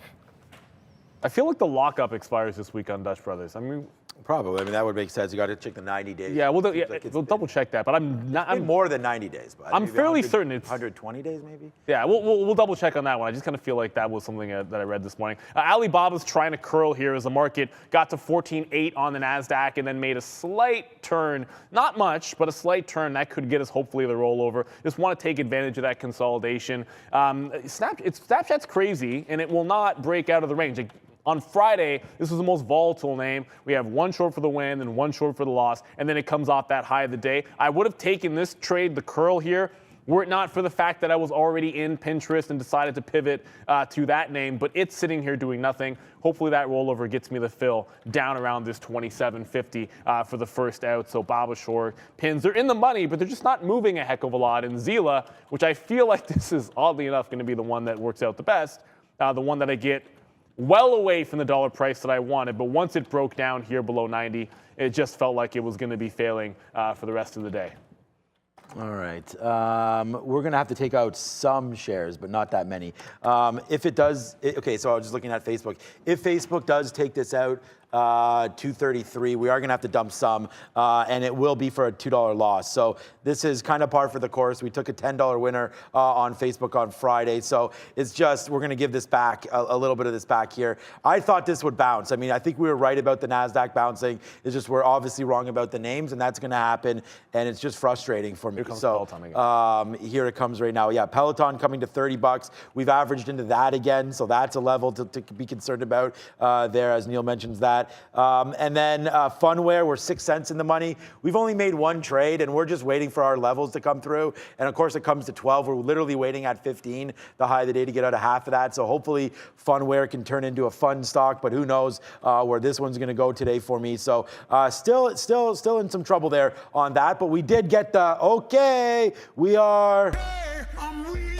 Let's go, Peloton. So this is the name for us right now, Peloton. Let's see what we have for you now. It just reloaded that at 50, so our average price is 31 flat. We're not in trouble on this name, but it's got to work for us from here. So let's go, Peloton. I'm very nervous about this 30 level. Yeah, it's just, I did the same thing, loading in front of 30 again. I'm going to take shares out between now and VWAP like we did before, and then just see if it can finally run. The concern is it can't really seem to break out of that 32 level. That's been a little bit of trouble here for Peloton. I think if it gets through that, it can possibly sail, but if it doesn't, it's going to be pretty ugly. Fun just goes through the high, so I don't know, lose like 4 cents again on that name. Could be breaking out. I want to see it hold above 315. That's an obvious round number that we can juice into or play around. And then DWAC, if Funware is running, then so is DWAC, right? DWAC is at that 95. That's the only, 95, 100. To me, I'm only trying it off levels where it makes some sense. And of course, 95 is going to make sense. It just got to 94, 92. And there's a small amount of size at 95 even. It's not a huge level, but it's definitely big enough. It's got like 20,000 shares or so on that 95 level, so decent liquidity there. So we just, spend. I am putting respect on Funware's name right there. We just took a little piece out for that level. We got our 15, so there it is right there. A 15-cent win on Funware, and now we'll wait, and we're not having any fun with Facebook because there it is. We just took some piece out. Now we're gonna have to wait for 230 to come through. Hopefully that does, and if it doesn't, then it's problem. So, well, if it comes through, it's a problem. But if it breaks it, it's even more of a problem. As Facebook really returning to lows, as you could see, not ripping at all. It's crazy. The market's at highs and Facebook's at lows. So just again, bad name looking out for me there. We should not have gotten into this one off that 237. So Facebook right now, boo, boo, boo to the downside. Everything else is completely fine. It's just Facebook not working, and now Peloton's coming back down to $30. But again, we did relieve some pressure there as well. So, all right, yeah, it's 10 o'clock right now. So that means it's time to go check out what Brendan's doing at the big board with some happening now. Nice positive start, guys, for a Monday for North American markets here. The Dow, just as we speak, slipping back into negative territory, but 0.2 for the S&P, the Russell at day highs, having a nice day so far. The NASDAQ, both the composite and 100, 0.8 and about 0.5% to the upside so far here. In Toronto, we are green to start off the week as well. So good stuff right across the board. We're talking about the airlines. That UAL did give you a nice move off the open from 43 support in the pre-market up to about 44.5, starting to pull back a little bit. But all of the airlines pretty strong on that SAVE news this morning. Tesla here as well. We talked about, there's the pre-market high, so that was worth about $15 or so on Tesla. Nice pop through that high this morning as well, guys. Back over to you. Yeah, I mean, Tesla looking pretty strong. Facebook getting close to that 230. If you were following on Friday, 230, a big level there. I did ring the register a little bit here on DWAC, and it said, I'm going to keep it to levels that actually make sense in tight stops. I never got the long in that 85 to 87 range. Once that's missed, I'm just going to move on to the next trade, which was short in front of 90, then short in front of 95. We just got some out in front of 94, and then we're going to get the rest in front of 92. It's a counter trend trade. We are headed to the upside, so we want to make sure we're taking the profit on that way down. Peloton, it's trying to hold that 30 level. It just made a bit of a break. I gave it a shot to try and come back almost instantly, and then that didn't happen. Actually, there we go. I just gave it to those quarters on the way back in, and I wanted to make sure that we're managing it before. There we go. Flip on over. It tried to break this 30 level, try to hold a bit of a bid there. It's gonzo. I'm going to get out of this name. It's the only long I was able to catch. I never got the DWAC long. I never got the Snowflake long. But the short's starting to roll back in here. I haven't taken any outs on Alibaba just yet. But you're seeing it start to roll over. Once it gets solidly about $1 in the money off that low of the day, then I'll try to take some profit. I am short in Zila, but that's a penny stock. I don't think we're terribly worried about what that one's going to do there. And then I have to watch out for that DWAC and pins, by the way. As I just showed you the market rolling over and falling down, Facebook getting close to 230. Pinterest not really doing anything off those highs. It's not threatening me. It's not testing that 28 again, but it's also not following. So I don't want to make sure that I'm watching this pretty closely, as maybe the momentum to the downside, not what I'm expecting over in Pinterest. And Facebook, wow.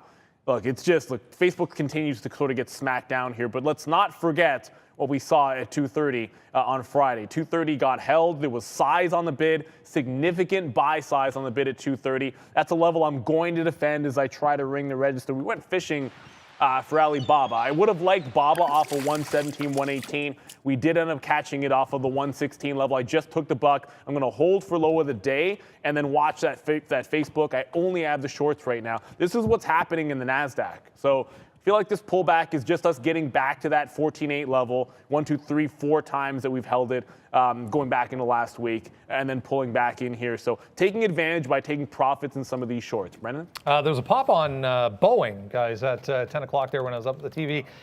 The FAA saying they're going to move to prevent airplane manufacturers from interfering, as they should, with employees performing certification tasks for the government. So, I mean, there was a volume spike when that came out, but it was already, above this 208.5 anyways. But nice move for Boeing. Yes, Boeing. Come on, do it. Boeing's been, I'm trying to figure out what's going on with Peloton here as we break that 30 level. And I thought I had a stop order, but I guess I didn't. So now we're going to have to still manage this position, obviously. Okay, so let's just look here. And again, we wouldn't have got out of all of our Peloton here anyways. This level is 28.50, so that's, a possible level of concern there from the high on Friday, on Friday. No, that's not Friday. That's the high back Feb 1st. So back midweek last week there, at the beginning of the week, I guess. This high 28.50. So looks like it's coming back down 29.50 and change right now. You know, catching a falling knife, sitting here. It just stopped at 29.50. But again, if this is going to work, it needs to get back up anyways. So let's at this point see what happens near 28.50. We'll average in 29 low if we have to on that one. Facebook's holding up, but not great. Right now, Snapchat's doing its own thing. We're still 30 cents in the money on Snapchat. Check back on Funware, not doing anything. Check back on Palantir, still near its day's high. Maybe we'll take this out in case this market really does fall. But again, we don't want to sell our winners and keep our losers. So right now, we're going to watch out for Palantir as it is coming back in. So I'm debating this 60 level as we've barcoded a little bit. Maybe we'll get this 58 out here on Palantir on this barcode. But yeah, crypto's still moving well too, man. Bitcoin, I just saw it. Was it 40? Yeah, it's trying to break 44 right now. So maybe we'll have to look at HUD 8 or something like that. But right now, I'm just like resting on Facebook and Peloton, as both have been disappointing here today. Yeah, and oddly enough, it's DWAC which is pulling back in the most. I mean, Pinterest of all names, right? So you get Facebook down to 232, and Pinterest just broke 28. So I was short 27.85. We'll take the 20-cent hit on Pinterest as that goes upside. But trying to keep the stops tight and then hang on to what's working. I was on the bid at 92, like in a quarter on DWAC here. It just turned at 50s. It's likely to consolidate from here. If it breaks down, I think it could head closer to VWAP. If it breaks back up, I'm likely to just trail this at 94. I don't want this going all the way back to 95. Doesn't make any sense to look that gift horse in the mouth. Brendo? This Sensionic Holdings on a multi-day move here, back to day highs as well, through 360. You can see this started way back. What was that? January 28th. Not a red day since, guys, for SENS. Sens. Yeah, interesting name there.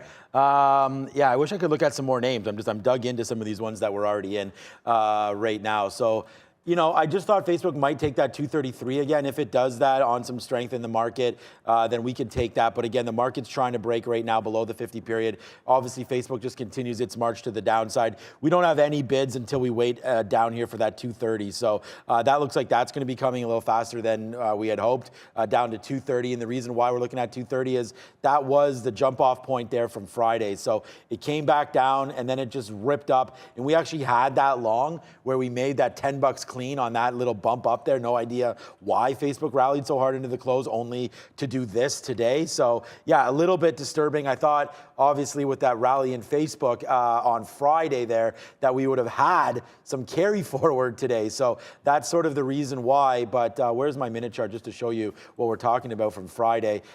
This kind of a move up to 243. Obviously we gave some back into the close on Friday, but stopping at some of these levels, I just didn't expect it to drop $7 more from that, you know, where we were on Friday. So a little disappointing there for us. And you know what? I'll probably just get out of this Palantir here, as it's been a good trade for us. And we're just noticing the barcode. So this could break back down and then we could reload it. So let's put an offer around 1357.58. We should be able to get it, especially if the market bumps a little bit. And then we can get out of this one and then just worry about our other ones. That's all that we're trying to do right now, is sort of ease off on some of these longs, because that's the only position I have right now are the longs. So let's ease back a little bit on that and maybe focus on some banks. Or look at AMD still ripping. Unbelievable. Yeah, the roller coaster in some of these names continues. I just reloaded on, like a minute ago I was taking the buck on Alibaba, and then 3 minutes later or 5 minutes later we're reloading back at 116. So back and forth, but this has been inside the range. Since breaking that bottom at 116, it's gotten 114 twice. That's why you got to take some profit out. If it gets back down to that 114.5, I'll just rinse and repeat that same action again here. Just want to play inside and see if we can't take out some of this. I talked about getting into Zila. I think I showed you guys, but I might not have when we broke back down below VWAP in that 90 level. I shorted it in front of 88. I'll give this to 90. I probably missed a reload right here, 87.5 or so. It just feels like another failed break right at the open, and then I just want to sit in the short as this comes back. Eventually, if it gets to $1, I think that's a much better trade if it gets to that price. But I will be trying some more shares here in front of that 88 level on Zila. And BABA just looking like it might find a bit of strength. I'm not looking to break this one out. If it stops out at 116, I'm not going for the breakout trade, although it looks pretty good, but you still have these levels here at 117. Lots of chop in the pre-market. That's why I don't want to short it. And DWAC, I said I would put a trail in if it headed lower. I did put my trail in, so I can cancel this stop. So I can put a trail at about $94. I'm looking to get out in front of VWAP. It just bounced off of 92, but I feel like if it takes out 94, it's likely to make a test at 95 again, and that's the level I want to trade off of, not 94. Brendo? One-time high flyer on low float, I believe it is, Express Incorporated, just popping up here, guys. I think there was a short interest on this at one point as well, but had a decent move anyways on Friday heading into the close for EXPR. Just testing that high right here, right now for this one. All right, yeah, some of these names have just been insane. Okay, we're getting close now to that 230 level on Facebook. So that's going to be an issue, obviously, coming through here. That Palantir we just canceled, but you can see the market is falling down. So we probably should have got, like I just canceled this 57.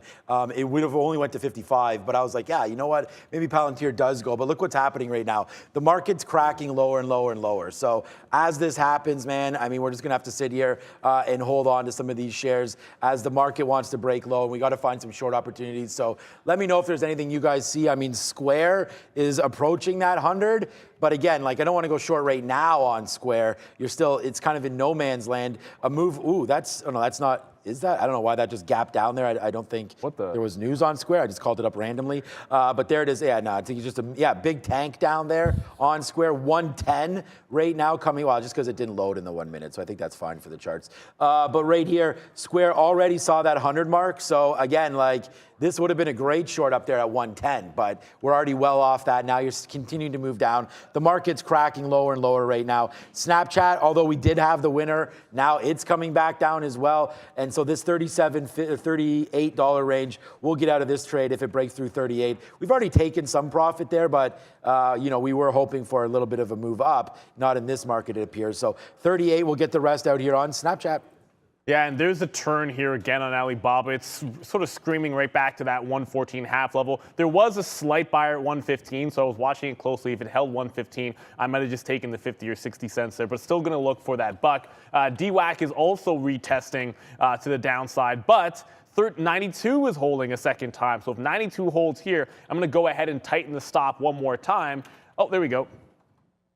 We'll ring the register on DWAC. So we kind of keep the stops tighter. Here's the thing. If I find a level that I'm giving it more room, then I want to hold it for longer. But each of these shorts, we stopped out for like a 50-cent loss the first time. The second time through, I'm only risking about 30 or 40 cents. So I'm not going to try to hold it for a $7 or $8 winner. That's not necessarily the style I'm going for on DWAC. Zila I'll hold all day long because it's a penny stock, but not DWAC. It's just I want to get in and out and reevaluate for that next trade. Like I said, Alibaba, the other short that we're in here, even if I do get filled down for the buck again at 114.5 or so, I do want to hold on to some of this trade as it's sort of barcoding here. And if this were to take the low, just to give you the higher time frame look here, if you go to the 15-minute and look at if it takes out that 114, this is the bottom end of its range down to 110. So if it breaks back into that I would like to hold on to because I think it could test that 110 area and then possibly be a short for the rest of the day. And on top of that, if the market is going to hold that high, maybe it retests some of those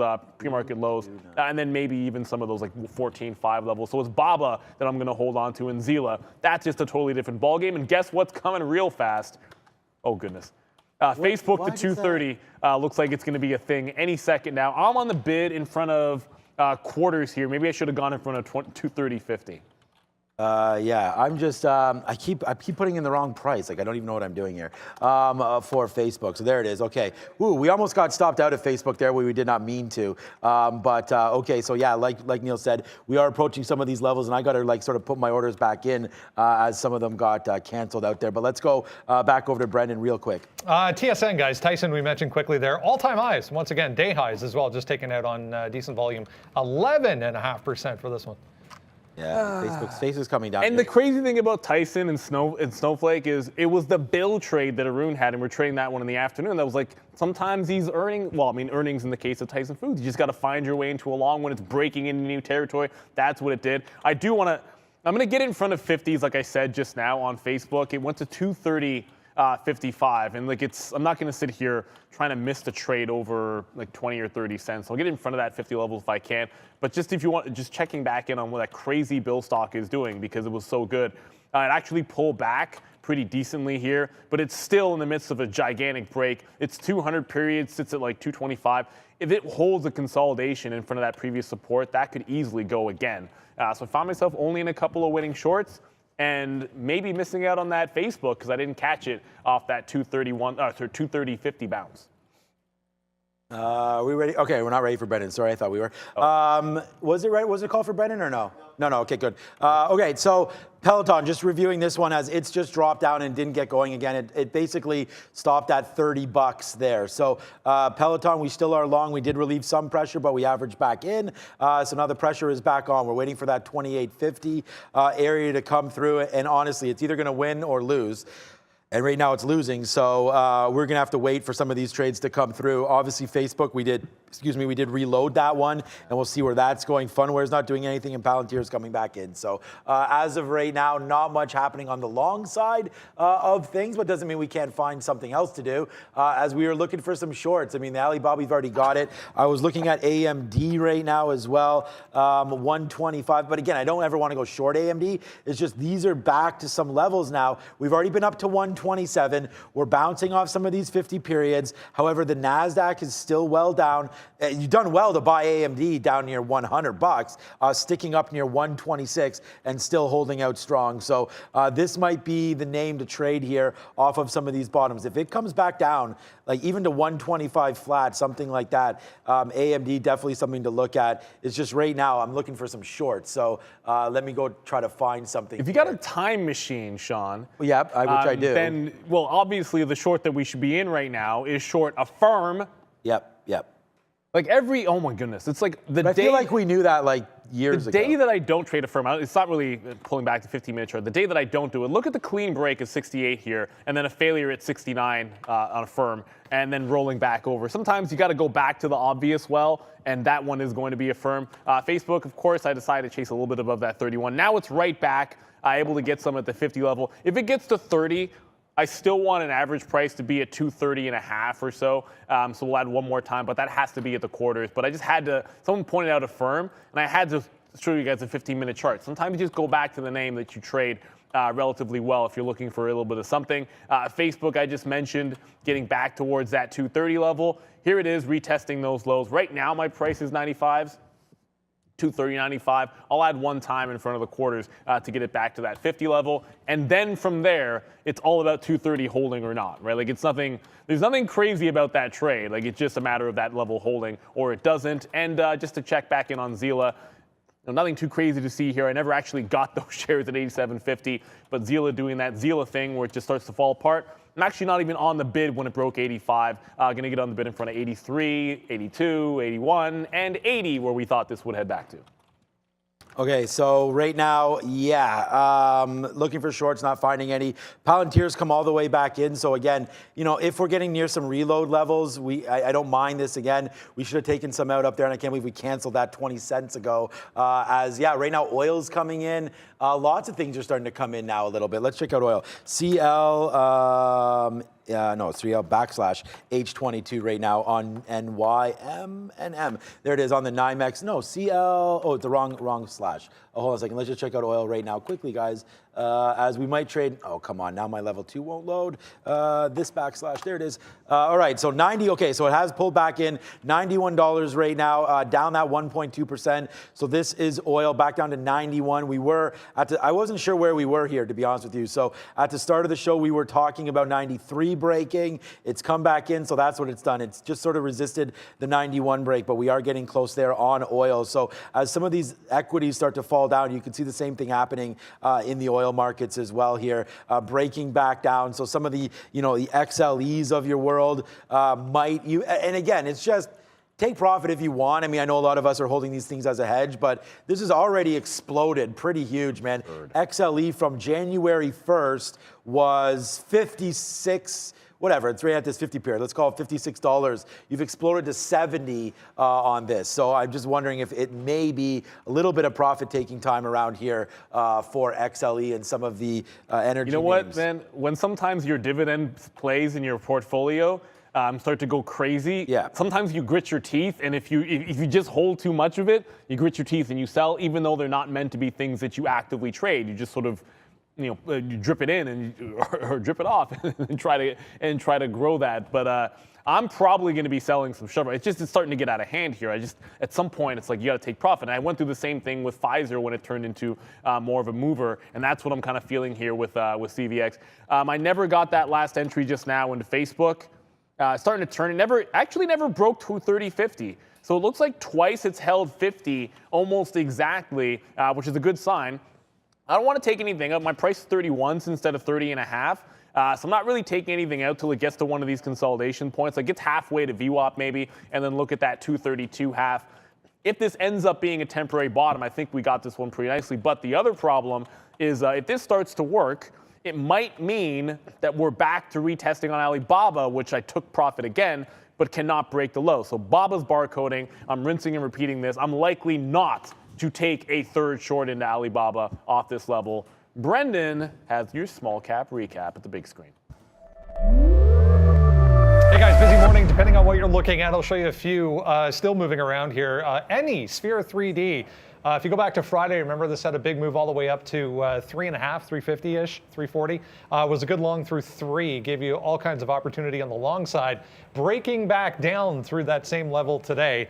Seems to be grinding along day lows right now. This is 280 down here. We'll see what happens if we can get down to 280 on ANY, PHUN.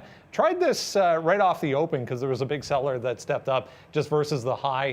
Back in it again here. We'll see if we can finally break that low and start grinding back to the downside for PHUN. Seed was another one that popped up on news this morning. It's stuck in a range. I took half out already versus that 560, but if we can get below 530, 540, long way to go to the downside for Seed as well. Guys, back to you. Man, we are like... Oh man, we'll do this because we're just virtually making this back unrealized, I guess I should say. Like, ooh, wow, that was spicy to say the least. Peloton's not back that much, but really the risk was taken on Facebook, and you could see what we are doing down here.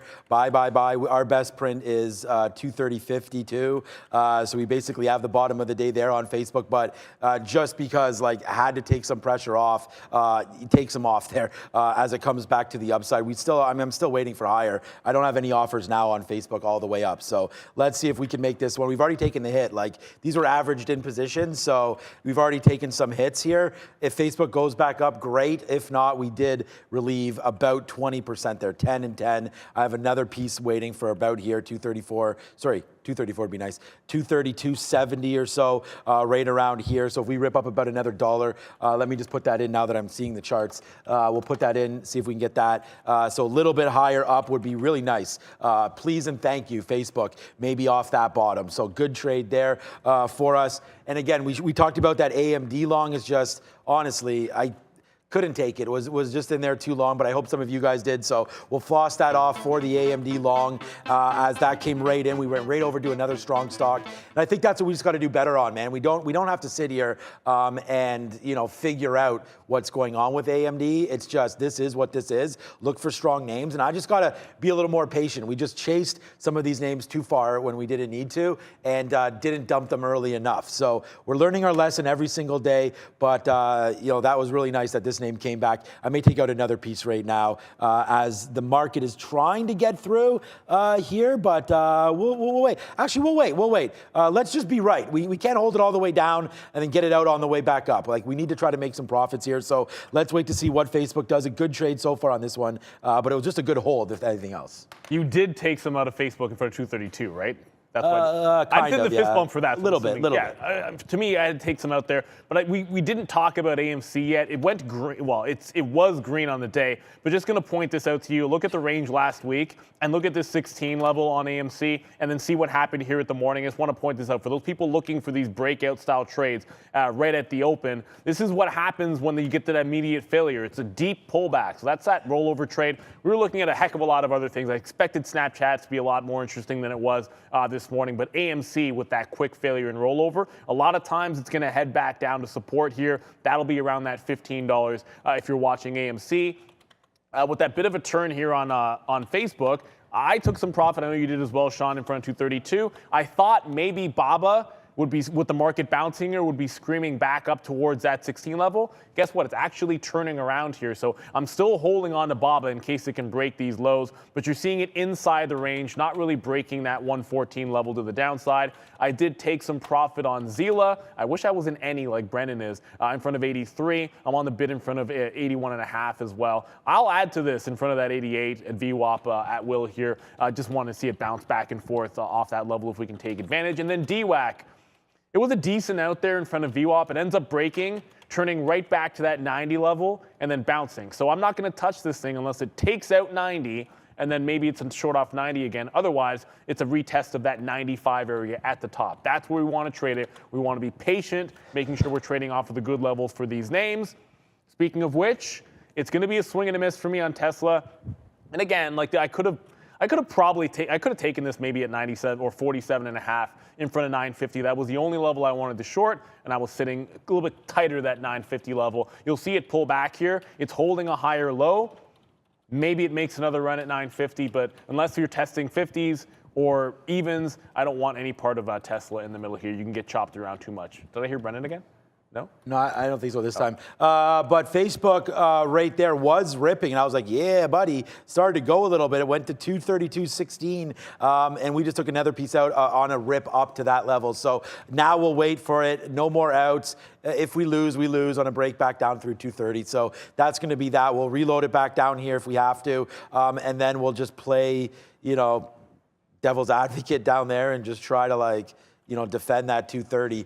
I'm a little bit deflated by it because honestly, didn't think we'd get this low, and I just wish that I would have saved all. I mean, I have unlimited amount of bullets, so but it's just how many did we want to really fire off down there? And it's just we should have waited. And if we would have waited, then this would have been just such a great trade, but unfortunately it's not, as we have to average into it. So we'll wait on that one. The one good thing that we did do, though, at least, was wait for Palantir to come back up. So hopefully that can work. We want to get into more names, man. I just like Neil's trading Alibaba. I don't want to step into that way. NVIDIA's at 250 right now. That could be a spot to look at for NVIDIA as well. So if you're looking for some shorts, always take the key level 250. But again, I'm not going to short NVIDIA, meanwhile holding all these longs, so that's kind of crazy. But again, back into there. AMD was a great trade back out. We're still waiting for, damn it, that was a really good trade. We'll wait on all these.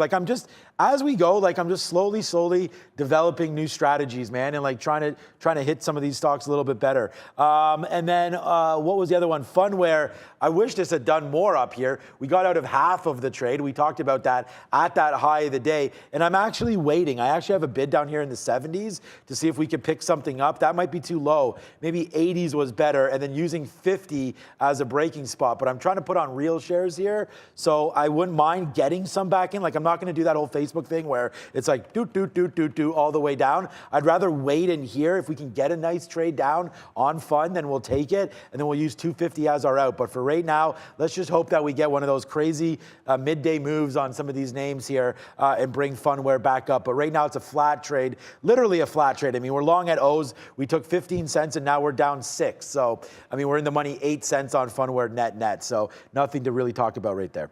Yeah, I mean, 85 still looks like pretty solid support there. I'm sort of sitting that one out unless it gets back to the top or maybe breaks that 85. Someone was saying Zila's don't short it.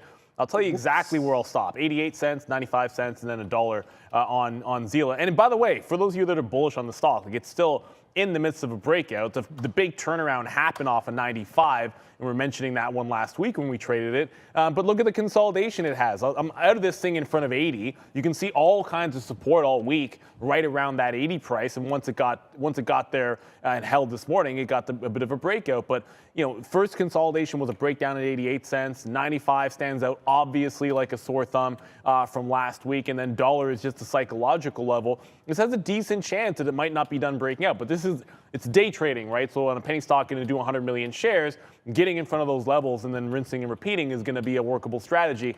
Facebook, bit of a different story as it's in the midst of possibly trying to hold the bottom here.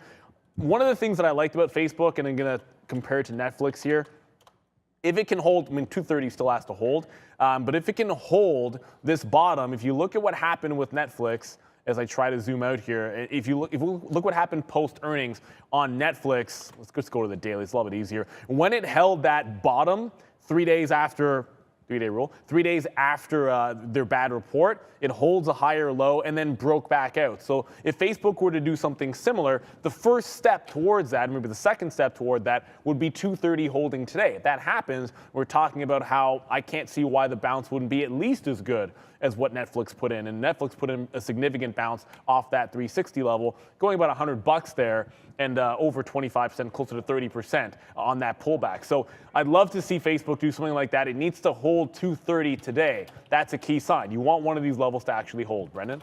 BKKT backed, which is a crypto-related stock, just popping back up on volume here, back to day highs, guys. Decent volume you can see coming in once again around $4.90. $5, a bigger level though for this thing. Back life and back to reality. Yep, and not back to the future. Like we said, we were hoping that we had some of those time machines here. We'd be able to trade some of these prices. But let's go over to SoFi quickly here to just have a quick check. Yeah, okay, so... And again, a name that just fell from graces off the open. No, nice move off the open, but it's fallen back in since then and did retest some of those levels that we talked about. It's just, again, with the NASDAQ not doing too much, I think you got to wait for lower here. So some of you asking about SoFi, some easy levels here on that name as you can zoom back out. I mean, down into here, 1150 was really you're off there by 50 cents, but we could come back in. 1150 really nicely defended. Sure, we've wicked down as low as 1120, but 1150 in here on SoFi. I think you can protect that and then give yourselves down to 10. You don't want to give yourself a dollar worth of loss, because I don't know if we get back to 1250. But again, if you're swinging something, SoFi down in here does have a nice base. We've said that before for this name and been wrong. So let's wait to see what does happen with SoFi down there. And if you're going to look at a daily chart, I mean, it looks just the same where you're trying to defend some of these levels. And there's 1150 right down here. So a couple spikes lower. I mean, to get SoFi long at 1050 would have been nice. But again, down into here, this name should work. Like, I recently bought Goldman at 350, and again, I say that not knowing, okay, so 367, so it's up nicely from here. Bank stocks actually moved decently on Friday as well, as the NASDAQ did as well. So let's watch out for Goldman Sachs here. A nice little move back up to the upside, although it is flat. Palantir coming back in. Ford bounced off today as well. So Ford's another name that we could have been long off some of those pre-market bottoms again, that we did retest back here, 1780. So some of the stocks holding up pretty good, but not Facebook, as Facebook's coming right back down to 230 one more time. Good thing that we did take out some up there, but we're reloaded, and let's see what happens now with Facebook. Hopefully a nice little upside move coming. The thing about going back to the same well over and over again is when you take more water from the well, eventually it goes out. So look, I don't know how many times it's going to be able to bounce off this level, but every single time it does, we're going to try and get back in at better prices and try and rinse and repeat this action. Now, it's holding for now. This is the first time that I actually got a fill sub 230.50. We're waiting in front of the quarter, so we finally got that fill. And I'm going to be scalping this. It's a downward trending stock, so I want to make sure, A, that I keep something on board in case it breaks out, but also that I'm profiting from some of these bounces here. The same way, it could have, like if it was a $10 stock and you were long in front of 10 even on, say, Virgin Galactic back when it was above $10, then you'd be taking some out as a day trader in front of 15s and 20s if you know that's where your stop is going to be. So I'm going to keep that action going. going. Alibaba, every time I watch the bounce in Facebook and watch the market break back out here, I'm concerned that this BABA could finally go. It won't be a losing trade, but this one feels like it can't retake those lows. And as I just said, here's the NASDAQ for you trying to break back at the highs. This is the ES actually taking back out 4,500 and starting to run. Hopefully this can drag Facebook higher. Brendan? Just on alert on this, Kaval, K-A-V-L. They make vapes. Got a favorable ruling, if you remember back to last week in a court decision. 135 was that high from, I guess it was Thursday. Just got taken out there for KAVL.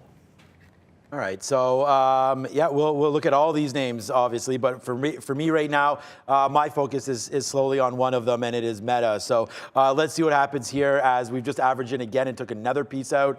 So again, in at 87s, out at 30s, another 50-cent scalp, but we're down on the stock, so we just need this thing to rally, and if it can go up, great. But again, it's very disappointing.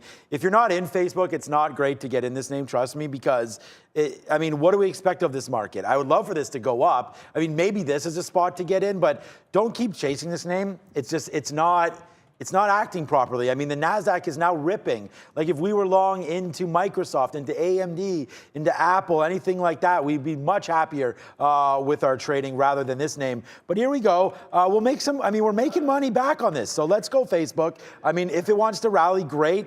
Just should have waited for all of these trades to come through again.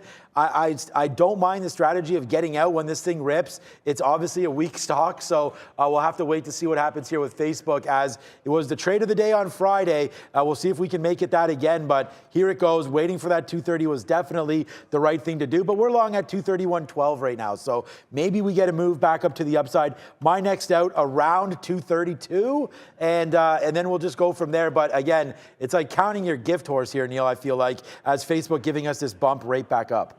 Yeah, I just got my next out. Like I said on Facebook, you said it correctly there. Like, make sure you're taking, you don't have to get into it. Make sure you're taking profit if you are, because it's not trading properly. Like, both BABA and Facebook, it's the same thing. I'm expecting more out of each of these names, and each of them is just trading inside of the range. At least Facebook, I've been able to get multiple times, but it still won't take out 232. This is literally no different from Alibaba for me in the other direction, where off the top end of the range, it's consolidating and then failing to break. So it's giving you these scalp style trades, but at some point it has to you-know-what or get off that pot, which DWAC is having no trouble doing.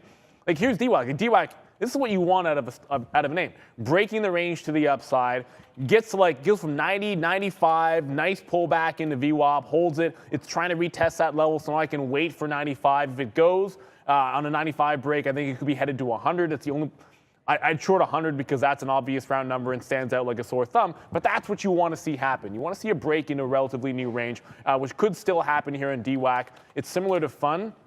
I'm not touching this one again until it either gets back up to the high or breaks that 285 level. So we're going to play it we're not going to play it inside anymore. I've already done that twice, and it hasn't worked either time. So no need to jump into FUN again. I did get away from ANGH.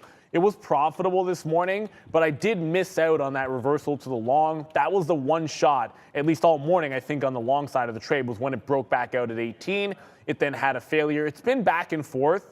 I think that 22 to 23 level looks like it's a huge fail point for this stock. So if it spikes again, I might try to short it, but this one might be done for me for the day. It's down to Zila, Facebook, and Alibaba, although I am looking at some point to try to get it into Firm.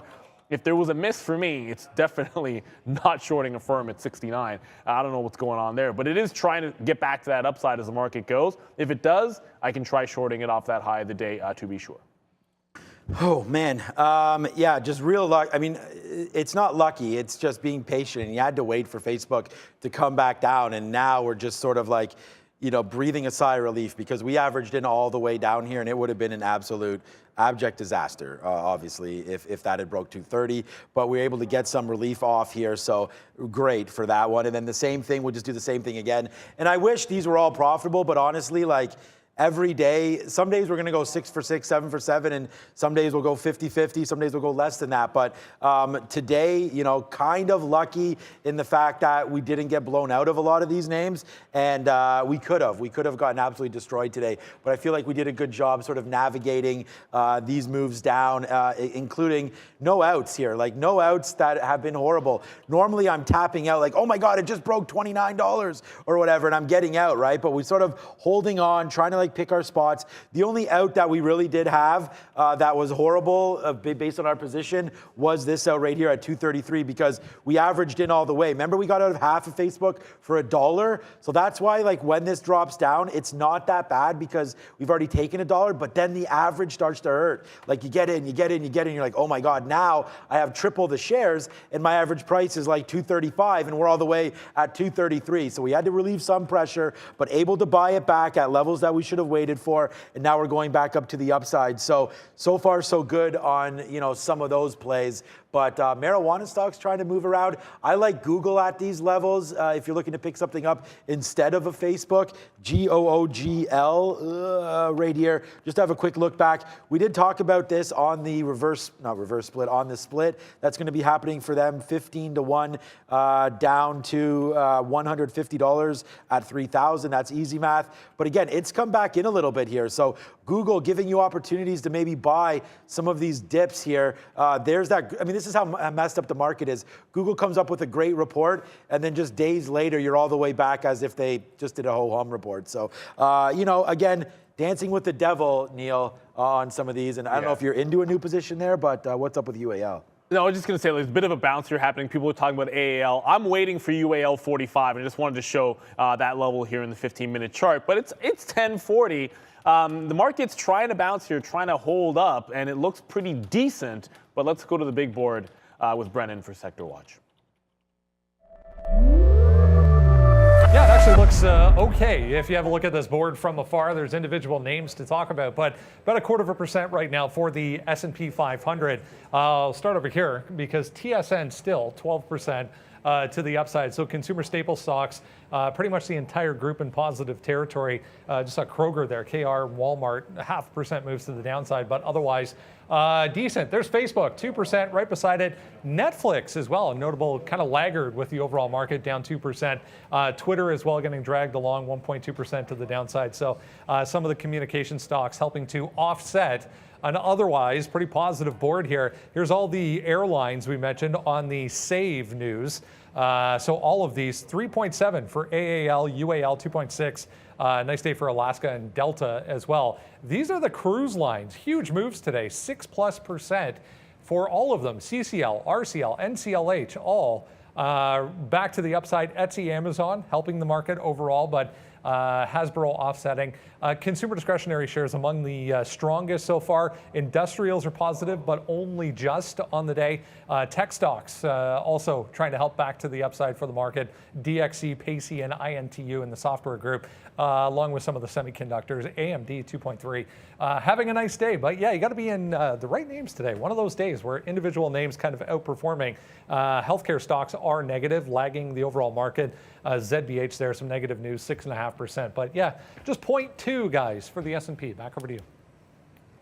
Yeah, and guess what just hit 230 again? Facebook down to 230.33, already bouncing back. This is the one time I actually didn't buy shares down there to reload. It's like the third time. I don't know. I usually like go to the well a couple of times, and then the third time, I need to see it break out at 232. At this point, I just want to hold on for that. The market made a hard right turn there. As Brendan was talking, the other way, and we're now retesting lower again on Alibaba. Just to update, I'm holding this Alibaba for a break of the low because I think if it gets below 114, if you missed it in the morning, I think if it gets below 114, breaks low of the day, this is the bottom end of the range. For 2 days, I think it was a couple weeks ago, down to 110 to 114. That's a pretty wide chop zone. And if you break downside here in the market in BABA, I think we can at least test halfway into that range. So I want to make sure I'm holding for that. But it's rinse and repeat on the two names that have been working here today. And that ANGH is the other one that I could be back to the well on after the first open trade. Just in case, if it bounces off of $20, I'm looking to fade it 22 to 23. Otherwise, I want to stay away from getting over trading this one. And DWAC, which looked almost certain to a couple of minutes ago to test that 95 and possibly break. When the market took the turn, it's back to VWAP. I'm not chasing the short. I'm either shorting it off of the highs or at 100. Otherwise, that's a way to get into trouble. Yeah, we'll take the opportunity to take another 50 cents there on Facebook, as we did grab that 60 or whatever and then out right there at 05. So 45 cents or so on that reloaded position, and we just tried to get out again in the 20s. So let's see, we're long at 234.64. So forget about what's happened here. We've already addressed this move to the downside. Now we're playing with levels that are quite obvious down here at 230. So yeah, it breaks that. I mean, it's a no-brainer to get out of that trade. So watch out for that as it comes screaming down through 230 here is going to be Facebook. Hopefully it can hold out, but we'll see on that one. Just a quick talk there. Peloton did rip up. We did get out. I don't think I mean, I would say we didn't go up there, but who knows? I don't have any offers on Peloton, so I'm going to put one now around 31 just in case it does want to spike up one more time, but who knows on that one. Here comes Facebook right down to the downside. XOM, we talked a little bit about energy. XOM still working. I mean, it's not at the levels that we've been at here on XOM lately, because this stock went absolutely ham. But that 82.70 is the high. Sorry, I thought we had touched 84, but we hadn't. So XOM right now still, yeah, great trading. So my bad on that one. 82.50, its most recent high, and that's right where we are. So despite what oil was doing today, down to 91 and change, XOM still that 1% up. Nice move to the upside. So yeah, congratulations anybody trying to hold on to that one, as that seems to be working to the upside. We held on to fun, man, and I guess our levels were not the greatest. We were waiting down here at 70. We should have been waiting at 90, and then we'd be able to catch a little bit of a runner there for fun. So let's see where that one's going. Okay, Facebook, we were just in the 20s. How far did it go there? It got to 19. So, okay, thanks a lot. We miss another out on Facebook by 5 pennies or so. So let's wait to see if that's happening. Another name I really want to pick up on any weakness, of course, is going to be Roblox. We talked about why that was, and that's up to $64. So I'm still waiting for a 5 print on this. When we get this into the 5s, I'm going to be buying some more for the long term. Come on, there it is. Yes, sir. There it is. Another one. We'll spend some money here for Facebook, as it's been great. I mean, Let's cancel the money spins for these trades. We've already talked about those, but off of 230, we've just been milking this. Making that money back will be a negative name for us unless we really fly at least back to VWAP. So we're going to wait for this to happen now. Got to hold on to something here as Facebook finally starting to move. My next out around 233, but I maybe should respect this top one more time. I'm in front of 233. I'm just waiting for it. But when a stock is in a range, sometimes you just got to attend moo, sai, moo, and milk the stock. You know what I'm talking about. Maybe if you don't know BET, way back in the day, hits in the street, that's how old I am. Moo, sai, moo, milk it. And you've got to go to the trades that are working for you or the setups that are working for you. BKKT is breaking $5, but go right back. Look at this last week, maybe 2 weeks ago, 530. Look at the drop we had after a double top at 530, and then look at the previous days of support. So as it tries to sustain this break, I'm going to pay for shorts here to make sure I've actually got them. But then 530 is going to be the turnaround point for me. If it makes any kind of a pause at 530, I want to be shorting BKKT. It's about being confident in the level that you're taking and where you're going to be wrong. So if I can't find out where I'm wrong, like DWAC 90, DWAC 95, DWAC 100, those just happen to be round numbers. But BKKT, I look at a price level where it failed before, where there's obvious resistance, and then I'll try to get in front of that level. It has the added bonus of having just broken $5. So maybe there's some people that have been buying dips into here, 485, 5, or a 5 break, and it gets to that price level, and then they're trying to run to the hills. So either way, it might be trapping some longs, but 530 is a good level here on DWAC. Like I said, I'm waiting a little bit higher up on Facebook, and Alibaba continually tries to break the range. But if you look at this overall market, like what are we doing here? We're barcoding. So if we don't break out here, you've got to find levels that you can play off of and maybe rinse and repeat, go back and forth, trading inside if the overall market's not going to break out. Either you have one of these runners and you can hold on, or you're trying to scalp in the middle, which is essentially what I'm doing on the majority of these names. And yeah, I am still in Zila. I am still trying to get this offer. I haven't really moved anything. I'm sort of sitting here at 87.5 for a while. Keeps coming pretty close, then never quite gets to that level. So still sitting in the Zila short. It just doesn't want to come back and tag me for more shares. Yeah, man. I don't know. Are we going to average into Facebook again? I mean, I don't know. How many times is this going to happen that we keep on taking these positions here? Thanks for the shout out as well on the chat, guys, for Rivian. And I don't remember who it was. I'm just going to look right now. It was thank you for the call out, whatever it was.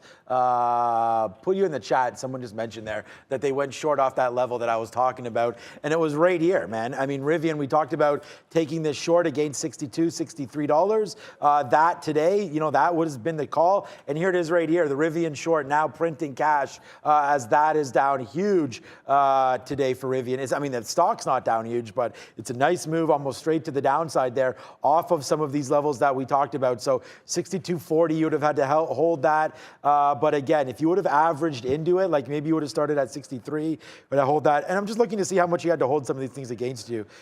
Like 70, 80 cents against you if you took a 63 down now to 60 to make $3. So yeah, just trying to figure out some of these names here. So for next time that we see something like this. So right now the NASDAQ is really sick and it's starting to break again. And I think we don't make new highs, obviously, anytime soon. We just tested it. We went on a little bit of a run. Some of the stocks started to go there. And then this is going to bring me over to Microsoft as Facebook's still hitting bottoms as well. It doesn't look like we take that out. And honestly, the way we're moving, we're well below the 50 period right now. And we're trying to take out some of these bottoms. So look out below for any of your shorts, any of your longs. It looks like the shorts are once again going to reign supreme. And that I was trying to look at Microsoft. These are good levels, man. So if we do get taken out of our Facebook, because it looks like we may wind up doing that, we've got to look at some Microsoft levels as well, because this has been a name that we've really, really liked. But to hold it, if the NASDAQ turns red, is ridiculous. So we'll keep our eye on Microsoft. And there it is again. Let's get another piece out. I don't know why we keep doing this, but hey, money is money. And there it is. We got another reload down there at 50. So there it is, another 50 cents. And we spin the money now for Facebook. Like Neil mentioned, we're just trading it in a range. If we can make 50 cents every time, we'll do it and try to hold like the majority for longer. But for right now, Facebook to the downside. What's up, Brendan, at the big screen with Money Talks? Busy morning, guys, on currency markets as well. I'll show you a few moves here that are happening. U.S. dollar red, first off, it was a lot lower than that initially, but we're basically right back to break even for the dollar index, the euro and pound, both on the way back higher as well. Look at the Canadian dollar, though. 0.5% back to the upside off of a big move down last week on DXY strength. You can see that is an hourly chart over here, so it's just been kind of grinding back to the upside. 78.5, the top end of the range up here. More Bank of Canada interest rate hike chatter, though, causing this move today. So 0.6 now for the Canadian dollar when everything else is basically flat to slightly lower here. Australia and New Zealand catching a bit of a bid today as well. Along with, cryptocurrencies have Ripple still on this list at the bottom here. Some of the smaller ones we mentioned making the biggest moves, 21% for Ripple, guys. Power moves, money moves, whatever you want to call them. That's what's going on in crypto land. Now, you'd love to see that maybe carry block squared back to the upside. But by the way, it's trying to make it a breakout of its own. I just hate the fact it's so far away from its support at 103 and 100. But you are seeing some barcoding and trying to break out at 106. There's a lot of names that are doing this, right? I hate to be a broken record to you, but that's exactly what you're looking for, is for stocks to get out of their ranges. As I say that, DWAC is back to that 95 and looking to see if it can't make another test. That's what level I was waiting for, 95s or 100. So we're going to be getting back into this name. Someone's like, they want Zila to break out. Look, I think, and when I go short some of these names, or anybody shorts some of these names, you got to look, if you're on the other side of the trade, think about where stops might be, right? So 88 makes a heck of a lot of sense. It would have been 90 before, but the longer it holds, it's held pre-market levels at 82.5. It did get close enough to 80 where I thought it would bounce, maybe be a long trade. I just never got to that price, so I didn't reverse. 88 breaks, and I think you're headed back toward that 95 high. So not a horrible chance that it breaks out, but the volume's starting to die down on that name, and that's what I think it has going against it. Here's your 95 break on DWAC. At this time of day, always be wary of that sort of false break. If it can't get through 95.50, which it just failed at, and then reclaims 95, You guys know the setup I'm looking for, which is that fail break. Gimme, gimme, gimme. So I'm going to go short off of this on the wick up, 95.50 high, and then I give it to that recent high of the day here that just put in.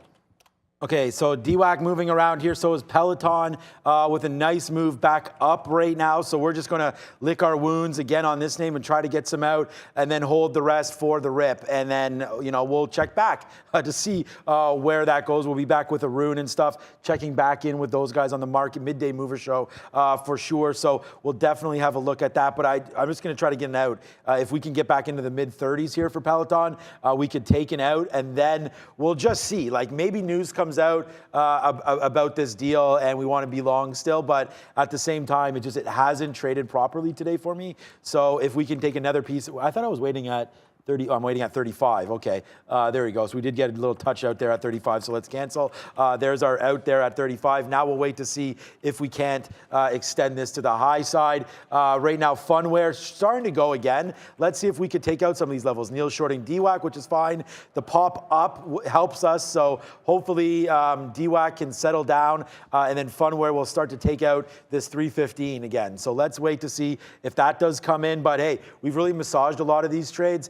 Zila about to explode. I know Neil's on that. People just talking about it. 86 cents. Yeah, I mean, for me, it's got to get above $1 before we look at these. DraftKings red on the day. And then Palantir was at a great reload spot. But again, like, I didn't want to do it. I'm already long, like, Facebook, Palantir, Funware, and Piton. So there's good out. Wow, some good outs there. Look at this. As we start to move up, like take the outs as they go, guys. And don't ever think that some of these outs, like you're going to lose on some days. And I want to give a big shout out to Nick right here because I think this makes sense. Cheer up, guys. It's just one of those days. On Friday, he lost 25 grand. Right? And today you're up around 10-ish. So, I mean, forget about the numbers. I mean, I'm sorry, Nick. I mean, obviously we hate when people lose. But even if it's you, like today on Friday I lost $250. Now today I'm up 100. Like, it's just come back, stick with your strategies. And honestly, if they work and you've back tested them, like we always say, then hey, there are going to be some days that you lose. It is what it is, right?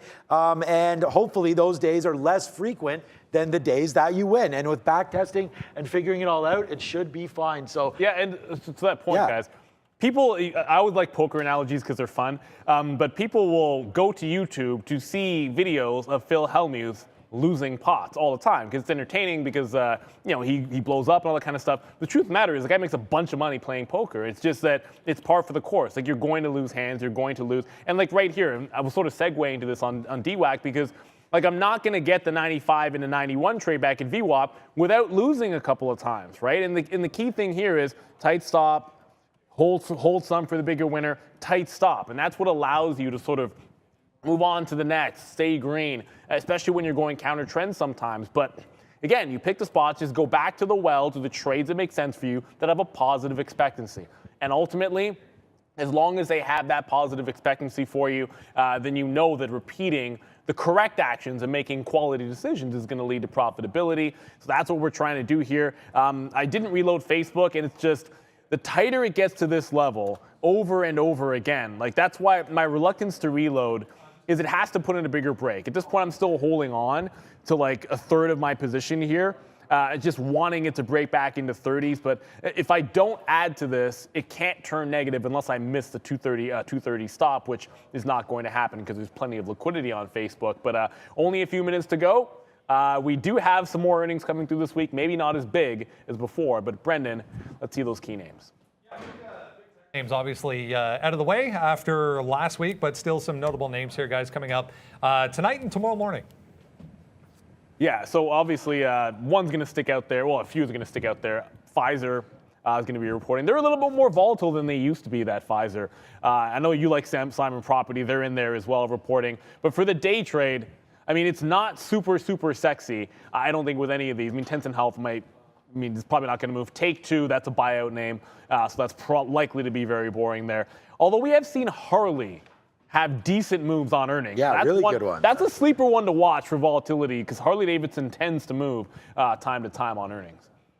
Yeah, man, I'm just hoping that we get that $10 move back in Facebook to make a little bit of money back on that name today. But yeah, so far so good, guys. Thank you for watching. It's been a good show. Yeah, we're pretty good here, and I'm fine with everything. You guys want to look at Shiba Inu? Let's do that quickly here as we'll hit refresh on the old portfolio here and just see what's going on with. Yes, sir. Let's go. Spin it. I mean, if you're into crypto right now, you're pretty happy. Solana, the one that, I mean, basically, remember I told you I sold Bitcoin, Ethereum, all that when we cracked 40, when we cracked 3. I did buy back, I think, a couple ETH, but really it was Solana that we were buying down there, sub 100. So, you know, make that 20% back on SOL. So that's a great trade there for Solana. So couldn't be more happier with the way that one's sort of basing out now down there, sub 100. So that's a good one, man. 121 on that rip. Brendan already talked about XRP. So yeah, man, so far so good. It's been a nice day there in crypto land. And look what's happening one more time.